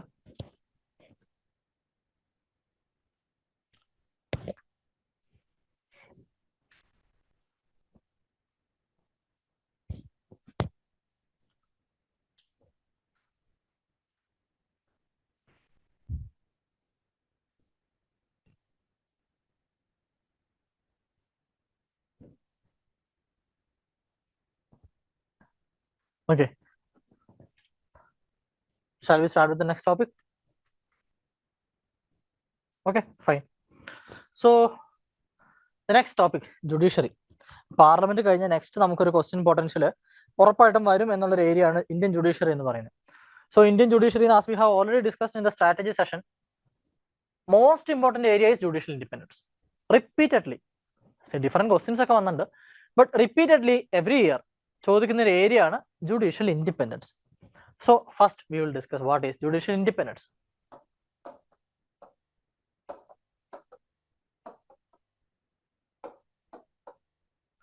C initially നമ്മൾ ഒരു historical perspectives എടുക്കുകയാണെങ്കിൽ പണ്ട് ഈ പറയുന്ന monarchy ഒക്കെ ആയിരുന്ന കാലത്ത് the legislative body, executive body and the judicial body was one person who was the king. കിങ്ങിന്റെ കയ്യിലായിരുന്നു എൻറ്റയർ കൺട്രോൾ ഉണ്ടായിരുന്നു. From that we separated the powers. ഇപ്പോൾ ജുഡീഷ്യൽ ഇൻഡിപെൻഡൻസ് പറയണമെങ്കിൽ നമ്മൾ ആദ്യം എന്ത് പറയണം? Separation of powers, the doctrine of separation of powers. ആരാണിത് പ്രപ്പോസ് ചെയ്തത്? Who gave this idea? ഈ സെപ്പറേഷൻ ഓഫ് പവേഴ്സ് എന്ന് പറയുന്നത് it was given by Montesquieu. Spelling ഇത് തന്നെയാണെന്ന് തോന്നുന്നു, ഒരയും കൂടി ഉണ്ടെന്ന് തോന്നുന്നു. I'm not sure. Spelling ഒന്ന് ക്രോസ് ചെക്ക് ചെയ്തേരാം. മോണ്ടെസ്ക്യൂ നമ്മുടെ ഒരു പൊളിറ്റിക്കൽ ഫിലോസഫർ ആണ്. മോണ്ടെസ്ക്യൂ ആണ് ഈ ഒരു ഐഡിയ കൊണ്ടുവന്നത്. നിങ്ങൾക്ക് വേണമെങ്കിൽ ആൻസറിൽ മോണ്ടെസ്ക്യൂവിനെ ജസ്റ്റ് ഒന്ന് മെൻഷൻ ചെയ്യുന്നതുകൊണ്ട് വലിയ തെറ്റൊന്നുമില്ല. The idea of separation of powers which was put forwarded by the western political thinker എന്ന് പറഞ്ഞില്ലെങ്കിലും കുഴപ്പമില്ല, put forwarded by Montesquieu. Okay, അങ്ങനെ വേണമെങ്കിൽ നമുക്ക് പറയാം. ഇനി there are elements of separation of powers in the ideas of John Locke. John Locke പറഞ്ഞ കാര്യങ്ങളിൽ ഈ സെപ്പറേഷൻ ഓഫ് പവേഴ്സ് എന്നുള്ള ഐഡിയ ഉണ്ട്, പക്ഷെ അത്രയൊന്നും കടക്കണ്ട. സോ സെപ്പറേഷൻ ഓഫ് പവേഴ്സ് എന്താണ്? We need to separate the different organs, executive, legislative, judiciary, ഇവരെ നമ്മൾ സെപ്പറേറ്റ് ചെയ്യണം എന്നാണ് പറഞ്ഞത്. സോ ഇങ്ങനെ സെപ്പറേറ്റഡ് ആയി നിൽക്കുന്നത് എന്തിനാണ്? To make sure that power is not concentrated on the hands of one in the hands of one single person or in single authority. അതിനാണ് നമ്മൾ ഇവരെ ആദ്യം സെപ്പറേറ്റ് ചെയ്തത്. ഈ സെപ്പറേഷൻ എന്നുള്ള ഒരു കൺസെപ്റ്റിൽ നിന്നാണ് ഇൻഡിപെൻഡൻസ് എന്നുള്ള ഒരു ടോപ്പിക്ക് കയറി വരുന്നത്. Which means that none of the other authorities or other organs of the administration, സ്റ്റേറ്റിന്റെ ജുഡീഷ്യറി, ലെജിസ്ലേറ്റീവ്, എക്സിക്യൂട്ടീവ് എന്ന് പറയുന്ന ഈ ഒരു സ്റ്റേറ്റിന്റെ ഡിഫറെന്റ് കമ്പോണൻസിൽ judiciary should be left alone. They should function as a separate entity who is free from all the biases of the legislative and executive എന്നുള്ള ഒരു concept ആണ് എന്തെന്ന് പറയുന്നത്? ജുഡീഷ്യൽ ഇൻഡിപെൻഡൻസ് എന്ന് പറയുന്നത്. So this is the basic idea which you need to have. ഇതെന്തിനു വന്നു? ഇതിന്റെ ബാക്ക്ഗ്രൗണ്ട് എന്താണ്? സോ ബാക്ക്ഗ്രൗണ്ട് എന്താണെന്ന് നമുക്ക് അറിഞ്ഞു കഴിഞ്ഞാൽ next you can frame an answer. ഇനി ഈ ജുഡീഷ്യൽ ഇൻഡിപെൻഡൻസ് ഇന്ത്യയിൽ എങ്ങനെയാണ് ഫംഗ്ഷൻ ചെയ്യുന്നത്? Currently already one provision, article 50 of the constitution of India. Indian കോൺസ്റ്റിറ്റ്യൂഷന്റെ ആർട്ടിക്കിൾ 50 പറയുന്നത് the state shall strive to separate the judiciary and executive. ജുഡീഷ്യറിനെ എക്സിക്യൂട്ടീവിനെ separate ചെയ്യണമെന്ന് പറയുന്നത് അത് നമ്മുടെ ബ്രിട്ടീഷ് എറയിലുള്ള ഹാങ് ഓവറിന്റെ പോയിന്റ് ആണ് നമ്മൾ എഴുതി വെച്ചിരിക്കുന്നത് DPSP ആയിട്ട്. പിന്നെ നമുക്ക് എന്ത് പറയാം? ജുഡീഷ്യറിയുടെ activities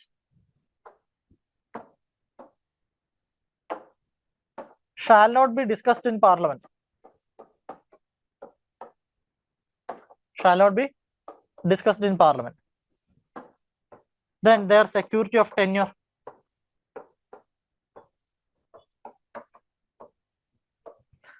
Then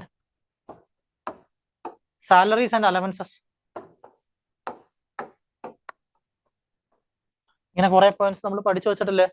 revise it. Judicial ഇൻഡിപെൻഡൻസിന്റെ പോയിന്റ്സ് റിവൈസ് ചെയ്ത് വെക്കുക. സോ ടു സ്റ്റാർട്ട് വിത്ത് നമ്മൾ ഡോക്ടറിനെ സെപ്പറേഷൻ ഓഫ് പവേഴ്സ് പറഞ്ഞു. മോണ്ടെസ്ക്യൂ അതിൽ ഡോക്ടർ അംബേദ്കറെ നമുക്ക് ഇവിടെ കോട്ട് ചെയ്യാം.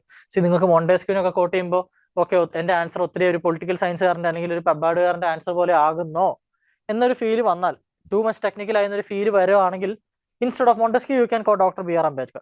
Quoting Dr. B.R. Ambedkar is never an issue because if you're writing anything in the perspectives of the Indian Constitution, you can quote Dr. Ambedkar because he was the one who created it. So definitely ഒരു philosopher എന്നുള്ള രീതിക്കല്ല, it is based on the idea of a creator.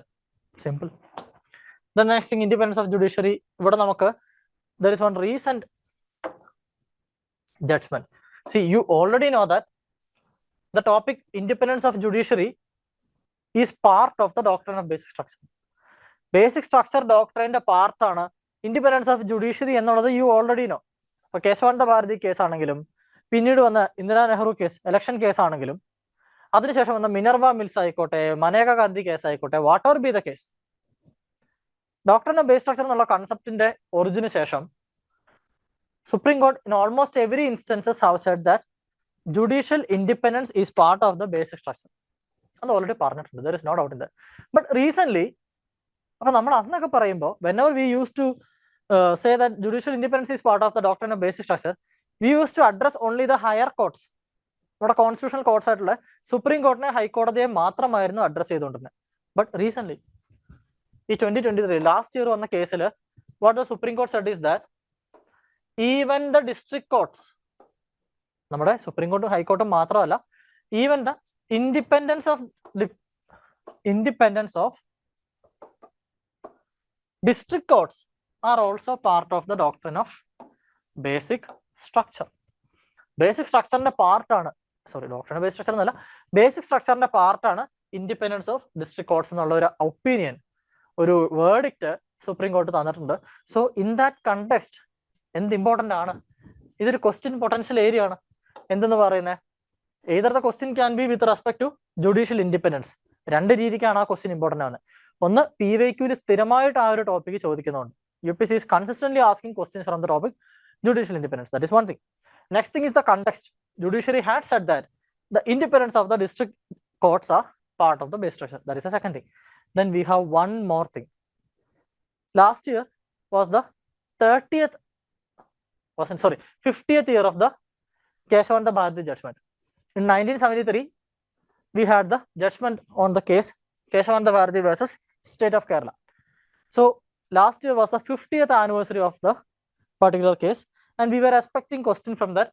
So definitely this year also, നമ്മൾ നോക്കുമ്പോൾ independence of judiciary is a very hot topic.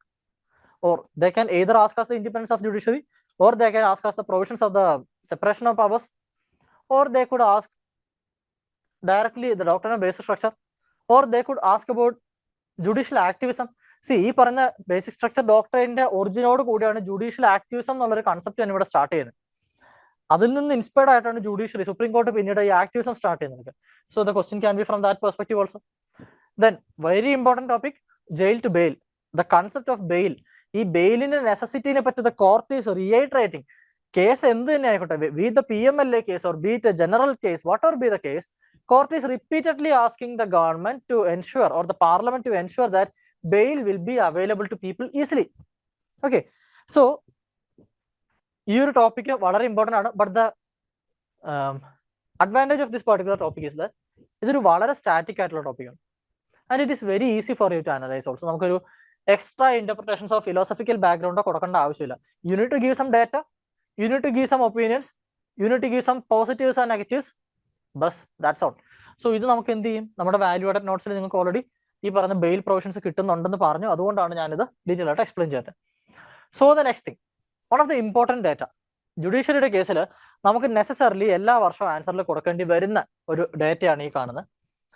I hope the data is visible to you properly. Yes it is visible. Thank U.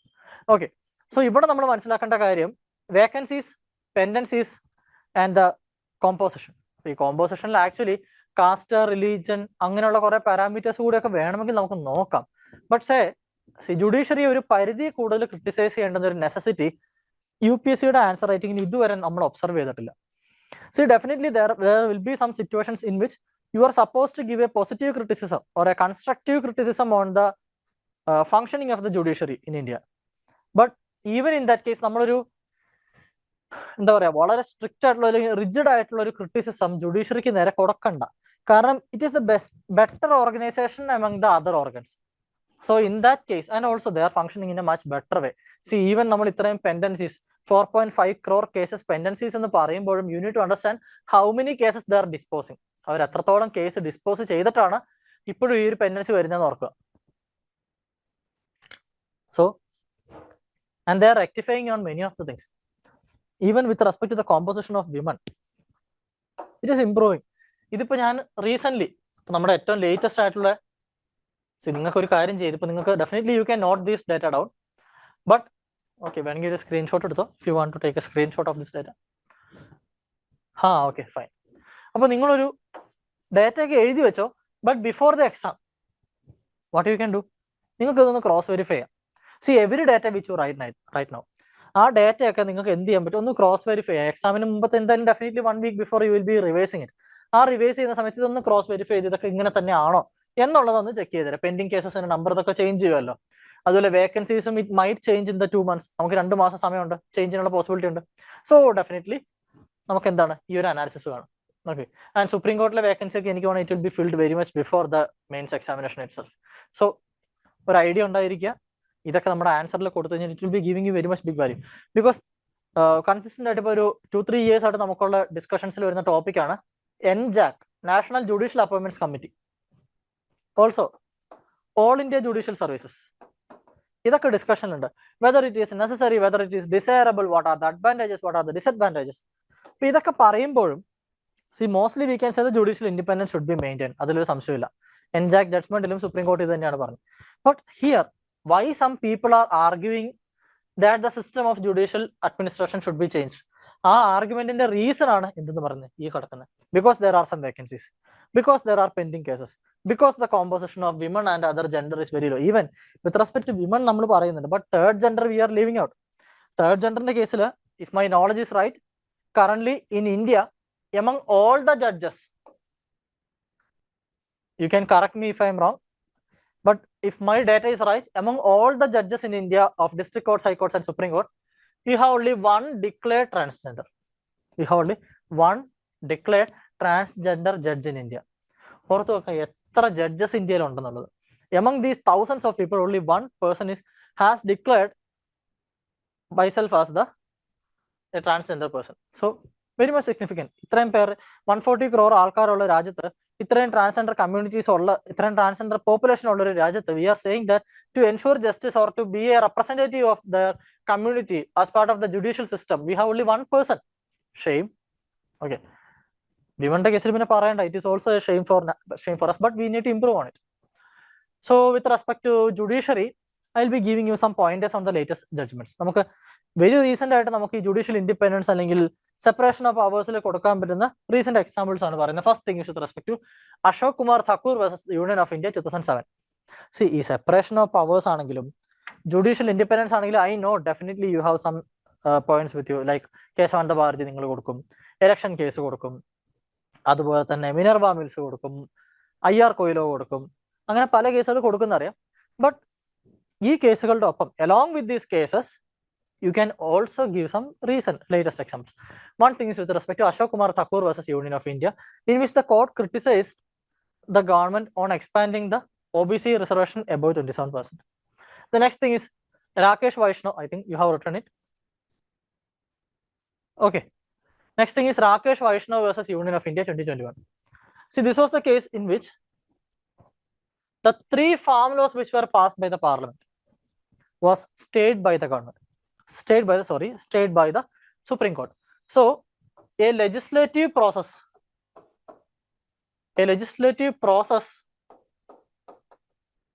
was stayed by the judiciary, which is a violation of the principle of separation of powers. Similar thing happened in NJAC judgment. Same.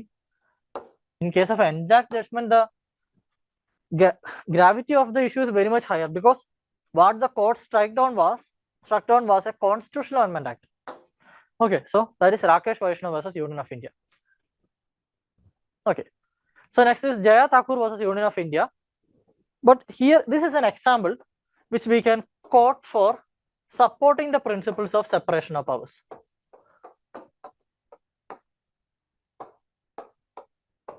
Very recent case. So Jaya Thakur versus Union of India. Here what the court said that, see, in this case, while a law was being drafted by the parliament itself, the person who filed the case said that it should be struck down by the Supreme Court of India. But the Supreme Court said that every law which is created by the parliament or by the state assembly, the parliament എന്ത് ചെയ്യുന്നു, they are passing a law, അല്ലേ?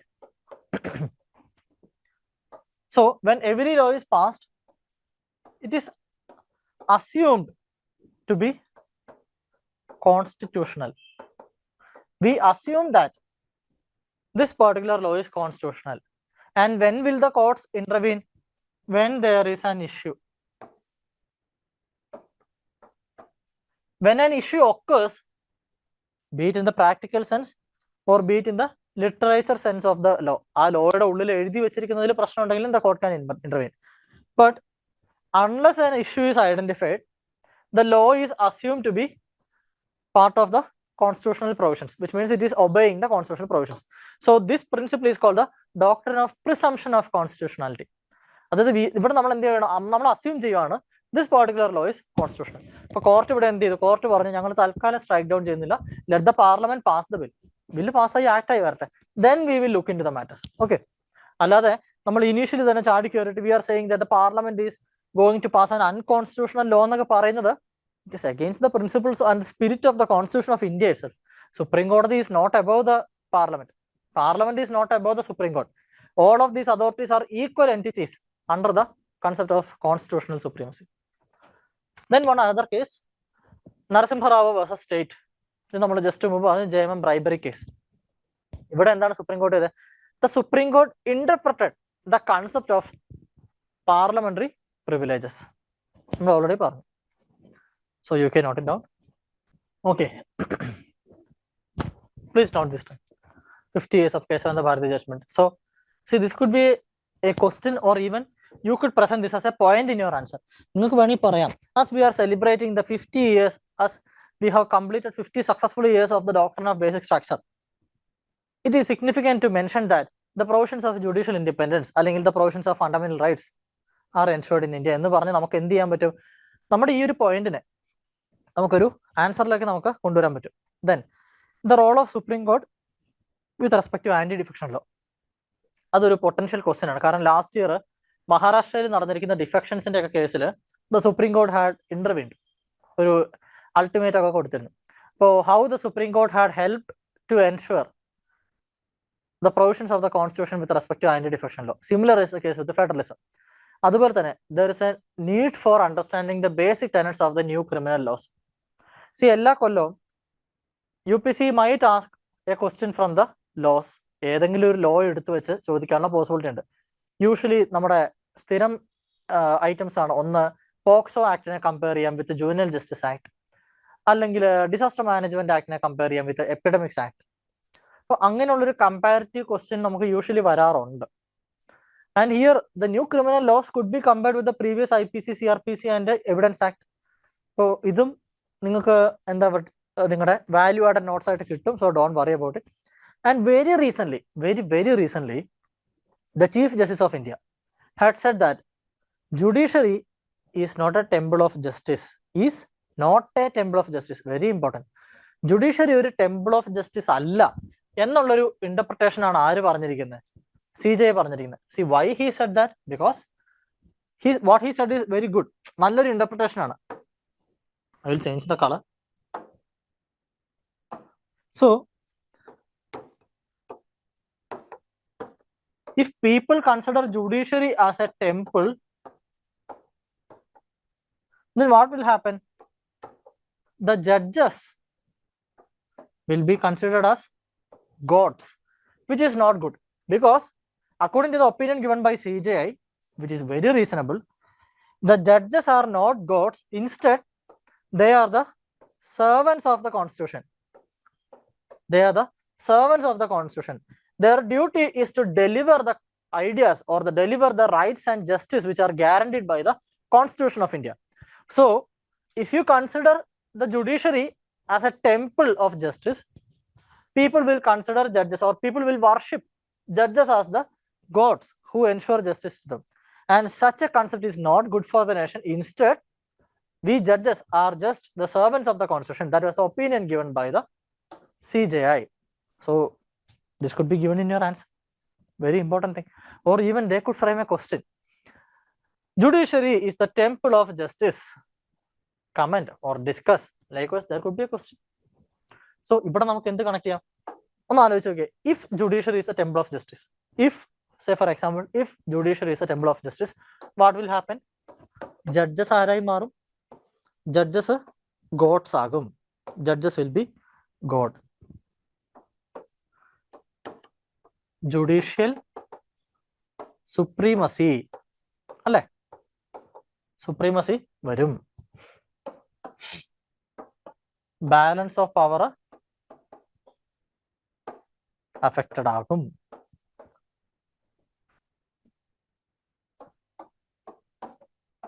Judicial over reach ഉണ്ടാകാം അല്ലേ? So this is what happens.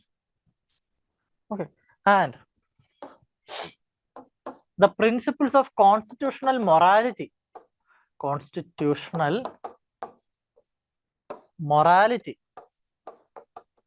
will be degraded.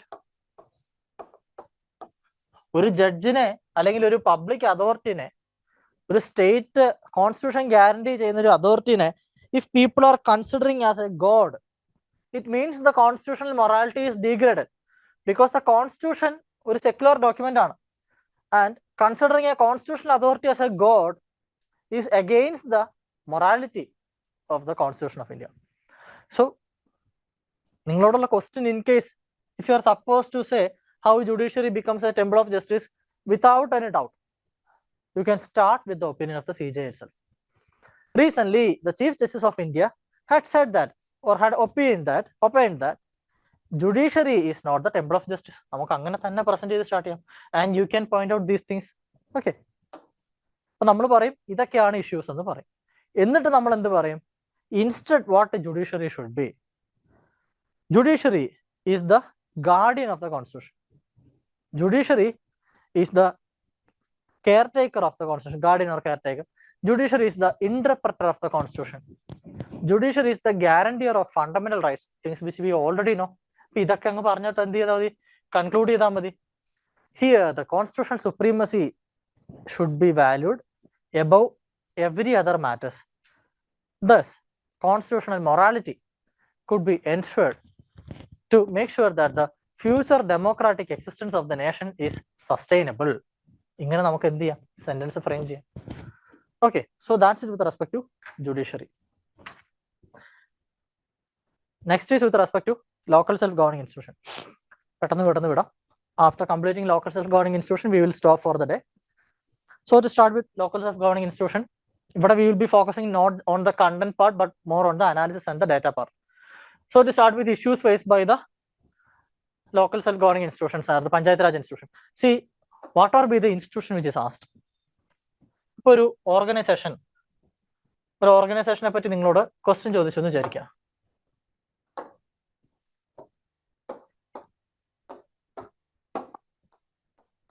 Organisation ചിലപ്പോൾ അത് panchayat raj institution ആകാം, അല്ലെങ്കിൽ committees ആകാം, ഇല്ലെങ്കിൽ ഏതെങ്കിലും ഒരു സ്റ്റാറ്റ്യൂട്ടറി കോൺസ്റ്റിറ്റ്യൂഷണൽ ബോഡി ആകാം. What ever be the case, there are different ways in which you can analyze it. One kind of analysis എന്ന് പറയുന്നത്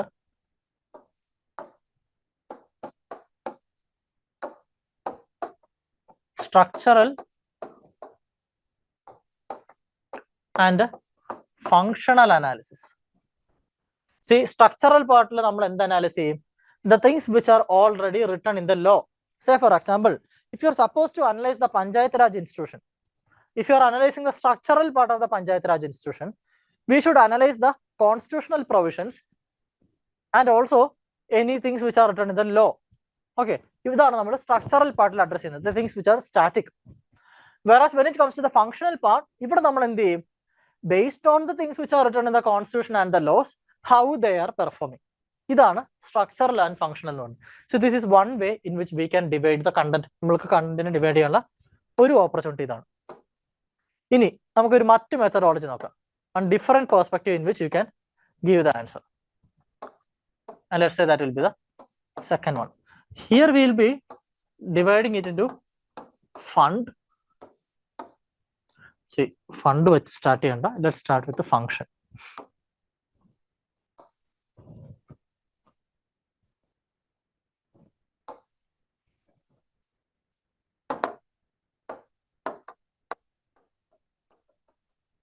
Function, fund,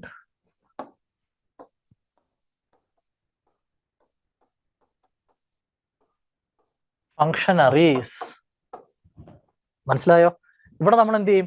ഒരു ഓർഗനൈസേഷന്റെ 3 ആസ്പെക്ട്സ് എടുക്കും. എന്താണ് first one? What are the functions of this organisation? We will analyse that.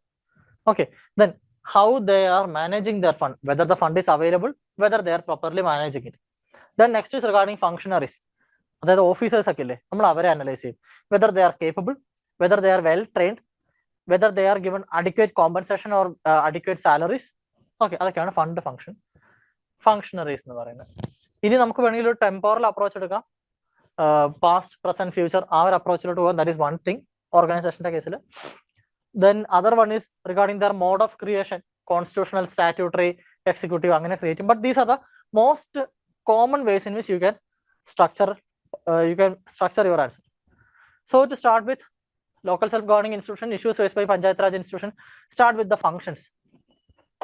Most important thing is that majority of the functions of the Panchayat Raj institutions are voluntary. State assembly വേണമെങ്കിൽ devolve ചെയ്താൽ മതി. The state assembly need not devolve everything. See, there are two provisions, compulsory, two types of provision, compulsory and voluntary provisions. And the issue is that majority of the provisions are voluntary. So that is a big concern, like rural electrification, vocational education, etc. Then lack of activity mapping in the governance, which means that there are different functionaries within the Panchayat Raj institutions, but what all are the proper duties of this organization, of these people, those things are not clearly mentioned in the Constitution of India. Then one big challenge is the existence of parallel organization. This is a very big concern. See, in case of the Panchayat Raj institution, say for example, I'm going to erase this, okay? Okay, consider this as a large district. And within this district, we have a Panchayat. So, with respect to this entire district, the district development authority, with respect to the entire district, the district development authority, which is headed by the district collector, is having jurisdiction.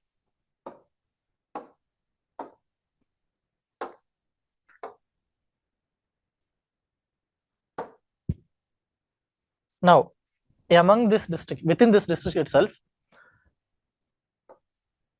we will be having rural areas and the rest is urban.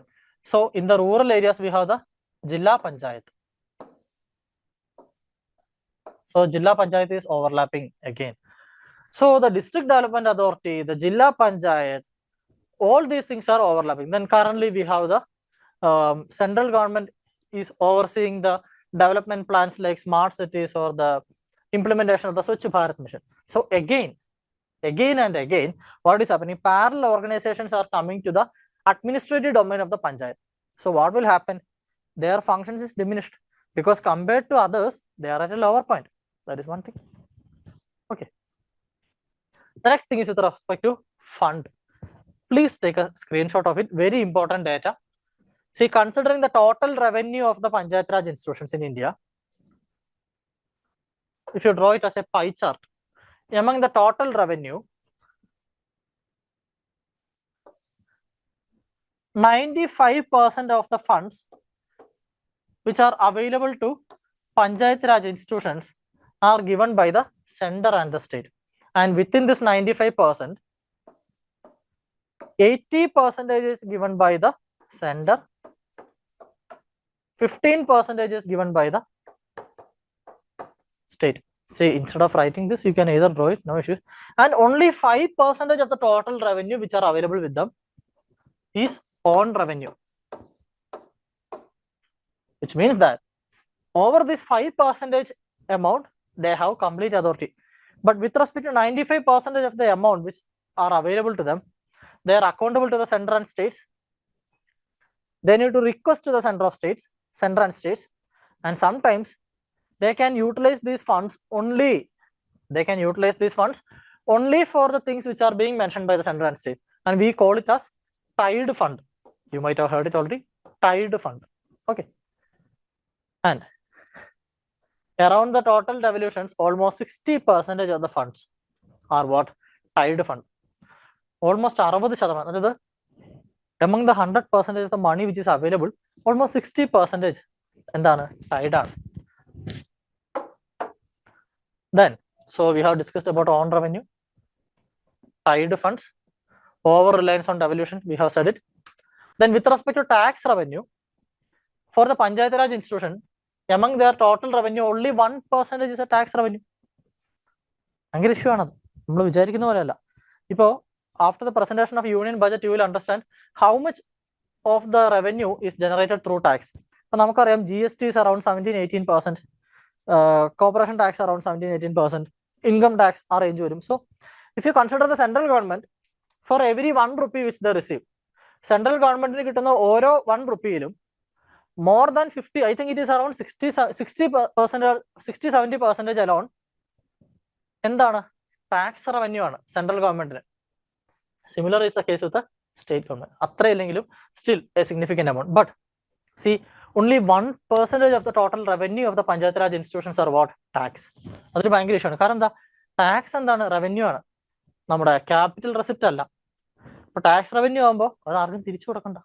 Okay, then whereas it is on source of revenue is 40% in Brazil and Germany. See ബ്രസീലൊക്കെ ആയിട്ട് നമ്മൾ compare ചെയ്യുന്നുണ്ട്, നമ്മളെപ്പോലുള്ള developing nation ആണ്. ഇനി അതല്ല developed nation നോക്കുമ്പോൾ Germany പോലത്തെ, അവിടെ എന്താണ്, own sources revenue is almost 40%, which is a very good number. Okay, അപ്പൊ മറ്റുള്ളവരെ ഡിപ്പെൻഡ് ചെയ്യേണ്ട ആവശ്യമില്ല. Then with respect to functionaries, just take a screenshot and read it. വളരെ ഈസിയാണ്, നിങ്ങൾക്ക് അറിയാവുന്ന കാര്യങ്ങൾ തന്നെയാണ്. ട്രെയിനിങ് കുറവാണ്. Then instances of sarpanch patis and panch patis, I think you already know that. അതായത് വിമൻ റിസർവേഷൻ വരുമ്പോൾ ആ റിസർവ്ഡ് സീറ്റിൽ അത്രയും കാലം മത്സരിച്ചുകൊണ്ടിരുന്ന മെയിൽ പൊളിറ്റീഷ്യന്റെ വൈഫിനെയോ അമ്മയോ മകളെയോ സിസ്റ്ററെയോ ആരെയും മത്സരിപ്പിക്കുന്നു. And the newly elected female member will be controlled by the old politician. അതാണ് ഈ സർപഞ്ച് പതി അല്ലെങ്കിൽ പഞ്ച് പതി എന്ന് പറയുന്നത്. Then very high levels of defection. അധികം ന്യൂസ് വാല്യൂ ഇല്ലാത്തതുകൊണ്ട് നമ്മൾ സ്കിപ്പ് ചെയ്ത് പോകുന്നതാണ് ഈ ഒരു ടോപ്പിക്ക് ന്യൂസിൽ പലപ്പോഴും. But compared to the parliament and the state assembly, the amount of defections which is occurring in the panchayat raj institutions in India is very high. Okay, then with respect to appointed officials, നമ്മൾ നേരത്തെ elected ഒഫീഷ്യൽസിന്റെ കാര്യം പറഞ്ഞു. With respect to appointed officials, all higher level officers are from IAS or the state civil service, which means panchayat raj ഇൻസ്റ്റിറ്റ്യൂഷൻസിന് control ആരുടെ കയ്യിലാണ്, state ഗവൺമെന്റിന്റെ കയ്യിലാണ്. Then service conditions of the executives of the panchayat ആരാ ഡിറ്റർമൈൻ ചെയ്യുന്നത്, സ്റ്റേറ്റ് അസംബ്ലിയാണ് determine ചെയ്യുന്നത്. Which is a big concern because നമ്മൾ ഫെഡറലിസം, സെൻട്രൽ സ്റ്റേറ്റ് റിലേഷൻ എന്നുള്ള ടോപ്പിക്ക് പഠിക്കുമ്പോൾ we know that states are criticising what, all India services ഇല്ലേ. All India സർവീസസിനെ സ്റ്റേറ്റുകൾ ക്രിട്ടിസൈസ് ചെയ്യുന്നുണ്ട്. എന്ത് പറഞ്ഞിട്ടാണ്, they are saying that all India services R ഇമ്പാക്ടിങ് the federal autonomy of the സ്റ്റേറ്റ്സിനെ impact ചെയ്യുന്നതാണ് പറയുന്നത്. ആൻഡ് ദ സെയിം സ്റ്റേറ്റ്സ് എന്ത് ചെയ്യുന്നു, പഞ്ചായത്ത് രാജ് ഇൻസ്റ്റിറ്റ്യൂഷൻസിന്റെയും അർബൻ ലോക്കൽ ബോഡീസിന്റെയും ഓട്ടോണമിയെ എന്ത് ചെയ്യുന്നു, റെസ്ട്രിക്ട് ചെയ്യുന്നു. ഹൗ, സിമിലർ തിങ്, സെയിം കാര്യമാണ് ആര് ചെയ്യുന്നത്, സ്റ്റേറ്റ്സ് ചെയ്യുന്നത്. ഓക്കെ, നൗ മറ്റ് ഇഷ്യൂസ് നോക്കുകയാണെങ്കിൽ lack of digitisation, lower people participation in gram sabhas existing ആണെങ്കിലും people's participation is very low. അതുപോലെ സോഷ്യൽ ഓഡിറ്റ് എന്നുള്ളൊരു മെക്കാനിസം നമുക്ക് ഇപ്പോഴും ഒരു ഫോർമലൈസ്ഡ് ആയിട്ടില്ല. Then employment generation by local self governing issues ഭയങ്കര ഹൈ ആണ്. That is not the only cause for out migration, but ഇന്ത്യയിൽ total almost 2.5 million people are out migrating. India വിട്ടു പോവുകയാണ് ഇന്ത്യൻസ്. അപ്പോൾ അതിന്റെ ഒരു കോൺട്രിബ്യൂട്ടിംഗ് ഫാക്ടർ എന്ന് പറയുന്നത് the lower number of employment generated by the panchayat raj institution. ഇനി നമ്മൾ നേരത്തെ പറഞ്ഞു parallel organisations like central and state. Then tokenisation tendencies, അതായത് in the Panchayat Raj institutions there is reservation for women and the members from the communities of SCs and STs. ഇതിൽ ആൾക്കാരെ നിർത്തുമ്പോൾ ഒരു SC ST അല്ലെങ്കിൽ വിമനെ നിർത്തണമല്ലോ എന്നുള്ള ഒരു പ്രിൻസിപ്പിളിൽ ആൾക്കാരെ നിർത്തുകൊണ്ട് what is happening, ഒരു സോഷ്യൽ മൊബിലിറ്റി കാര്യമായിട്ട് ഒക്കർ ചെയ്യുന്നില്ല. Okay, and high levels of corruption. Screenshot എടുത്താലും മതിയോ, ഇതൊക്കെ വെറുതെ ഫാക്ട്സ് ആണ്.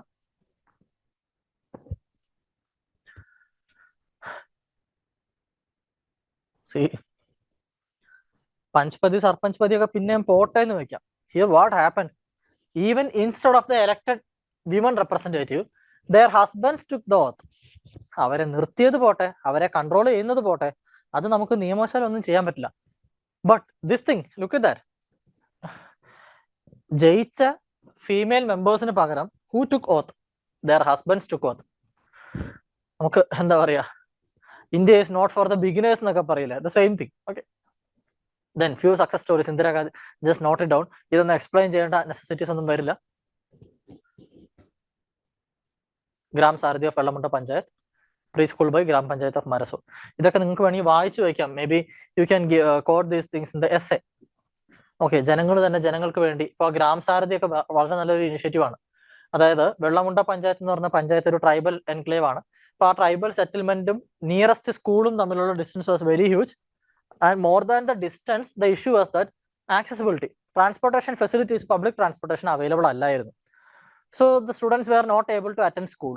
അപ്പൊ ഇവരെന്ത് ചെയ്തു, അവിടുത്തെ ഗ്രാമപഞ്ചായത്ത് കുറച്ച് ജീപ്പ് ഡ്രൈവേഴ്സുമായിട്ട് കോൺട്രാക്ട് വെച്ചു.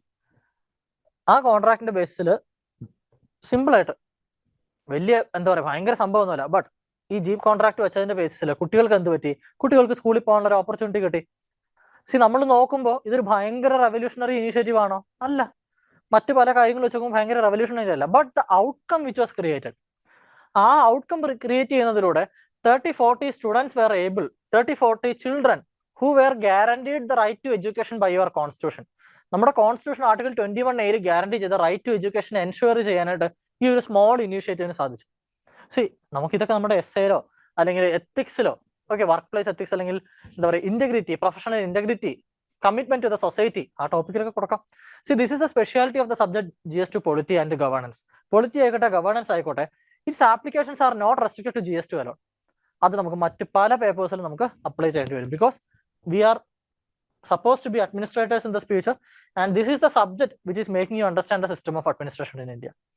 Next is with respect to urban local bodies. To start with the functions, main thing, no uniformity in power devolution. The same thing you can give it to Panchayat Raj institutions also. Most of the times when we observe that the issues faced by Panchayat Raj institutions and the urban local bodies are same. ഇപ്പൊ ഞാൻ പോയിന്റ്സിനെ differentiate ചെയ്ത് രണ്ട് സ്ഥലത്ത് കൊടുത്തുന്നുള്ളൂ. രണ്ടും അങ്ങോട്ടും ഇങ്ങോട്ടും നമുക്ക് utilise ചെയ്യാൻ പറ്റും. No uniformity in power devolution and very low autonomy. ഇതായിരുന്നു ലാസ്റ്റ് ഇയറിലത്തെ ക്വസ്റ്റ്യൻ.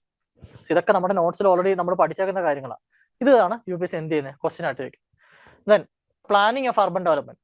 അർബൻ ലോക്കൽ ബോഡീസ് ഉണ്ടായിട്ട് പോലും ഡിസ്ട്രിക്ട് പ്ലാനിങ് അതോറിറ്റിയും അതുപോലെ മുനിസിപ്പൽ ഏരിയ പ്ലാനിങ് അതോറിറ്റിയും ഒക്കെയാണ് എന്ത് ചെയ്യുന്നത്, ഈ ഫൈനൽ ഡിസിഷൻ മേക്കിംഗ് നടത്തുന്നത്. അതുപോലെ ഇപ്പൊ നമ്മൾ അമൃത് മിഷൻ, അതുപോലെ സ്വച്ഛ് ഭാരത് മിഷൻ, അർബൻ, അങ്ങനെയുള്ള മിഷൻസിനെ പറ്റിയൊക്കെ പഠിക്കുന്നുണ്ട്.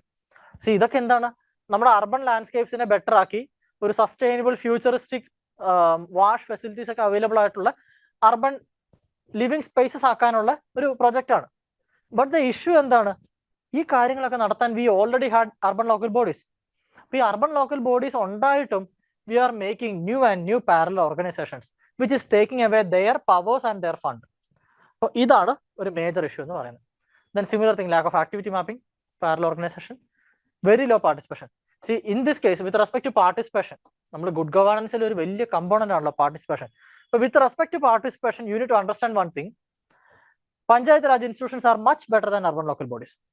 ബിക്കോസ് ഗ്രാമസഭയിൽ ആൾക്കാർ ഒത്തിരി വന്നില്ലെങ്കിൽ പോലും some people are attending gram sabha. Whereas urban local ബോഡീസിന്റെ ഈ ഒരു പീപ്പിൾസ് ഗ്രൂപ്പിംഗിൽ very low turnout. Next is with respect to fund. ഒരു സ്ക്രീൻഷോട്ട് എടുത്തോ. If you are comparing with the panchayat raj institution, നമ്മൾ പഞ്ചായത്ത് രാജ് ഇൻസ്റ്റിറ്റ്യൂഷൻസിന്റെ കേസ് കണ്ടു, ഓൺലി 5% ആയിരുന്നു എന്ത് ഓൺ സോഴ്സ് ഓഫ് റവന്യൂ. അത് വെച്ച് നോക്കുമ്പോൾ urban local bodies are far better. In India on an average urban local ബോഡീസിന്റെ ടോട്ടൽ റവന്യൂവിൽ 43% എന്താണ് own source of revenue. But here also tax to GDP ratio very low, only 1% in India, but 6% in South Africa and 14% in UK. The difference, tax to GDP ratio വളരെ കുറവാണ്. Then very low inter governmental transfers. Inter governmental transfers എന്ന് പറഞ്ഞാൽ നമ്മൾ നേരത്തെ പറഞ്ഞ കാര്യം തന്നെയാണ്, central നിന്നും സ്റ്റേറ്റിൽ നിന്നും ട്രാൻസ്ഫർ ചെയ്യുന്നത്. If you are comparing the transfers with respect to the percentage of GDP, ഇപ്പൊ നമുക്കറിയാം ഹെൽത്തിന് അറൌണ്ട് 3% ഓഫ് ദ GDP അല്ലെങ്കിൽ 2% ഓഫ് ദ GDP, ഡിഫൻസിന് ഇത്ര % of the GDP. Similarly urban local ബോഡീസിലോട്ട് ട്രാൻസ്ഫർ ആകുന്നത് it is only 0.5% of the GDP. ഇപ്പോൾ നിങ്ങളുടെ മനസ്സിലൊരു ഡൗട്ട് ഉണ്ടാവും, ഹെൽത്തിലും അല്ലെങ്കിൽ ഡിഫൻസിലും അല്ലെങ്കിൽ ഇൻഫ്രാസ്ട്രക്ചറിലൊക്കെ അല്ലേ സെൻട്രൽ കൂടുതൽ ഫണ്ട് സ്പെൻഡ് ചെയ്യേണ്ടത് എന്നുള്ളത്. Definitely there is no doubt in that. But understand one data. I will give you some fact to make you realise the reality.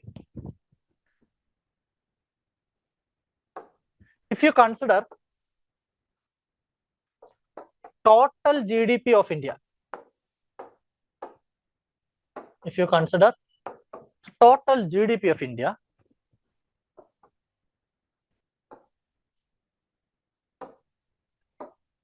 almost 90% is contributed by the urban areas. ഇപ്പൊ കാര്യം പിടികിട്ടിയോ? Total GDP യുടെ 90% കൊടുക്കുന്നത് ആരാ? ഈ urban local bodies ആണ്. എന്നിട്ടോ Inter governmental transfers വരുമ്പോ they are getting only 0.5% of the GDP. ഇതുപോലൊരു കാര്യം നമ്മൾ മോഡേൺ ഹിസ്റ്ററി പഠിച്ചിട്ടുണ്ട്. നമ്മുടെ ആബ്സെന്റി ലാൻഡ് ലോഡ്സ് ഒക്കെ വേണമെങ്കിൽ നമുക്ക് ഇതുപോലെ പറയാം. ഫാമിൽ നിന്നുള്ള പ്രൊഡക്ട്സ് മൊത്തം കൊടുത്തോണ്ടിരിക്കുന്നു ലാൻഡ് ലോഡ്സിന്, പകരം ലാൻഡ് ലോഡ്സ് എന്ത് ചെയ്യുന്നില്ല? ഇൻവെസ്റ്റ്മെന്റ് നടത്തുന്നില്ല. അപ്പൊ എന്ത് പറ്റും? അൺസസ്റ്റൈനബിൾ ആയി മാറും, ബാരൻ ലാൻഡ്സ് ആയി മാറും. Similar case. Then lack of maintenance and audit of account. Same thing നമുക്ക് എവിടെയും കൊടുക്കാം, പഞ്ചായത്ത് രാജ് ഇൻസ്റ്റിറ്റ്യൂഷൻസിലും കൊടുക്കാം. Then with respect to urban local bodies, one of the biggest issues is representation.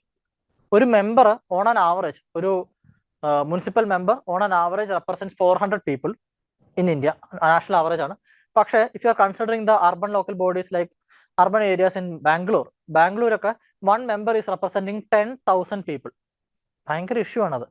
കാരണം നമ്മൾ ഈ ഒരു റേഷ്യോ ഫിക്സ് ചെയ്യുന്നതിന് ഒരു പർപ്പസ് ഉണ്ട്, so that the member can easily cater to the demands of the nation. അത് ഇവിടെ നടക്കുന്നില്ല. Then defection, same thing. Ineffective powers. Local പോലീസിലോ മറ്റു സിമിലർ ലോ എൻഫോഴ്സ്മെന്റ് ഏജൻസീസിലോ എന്തില്ല? പവർ ഇല്ല.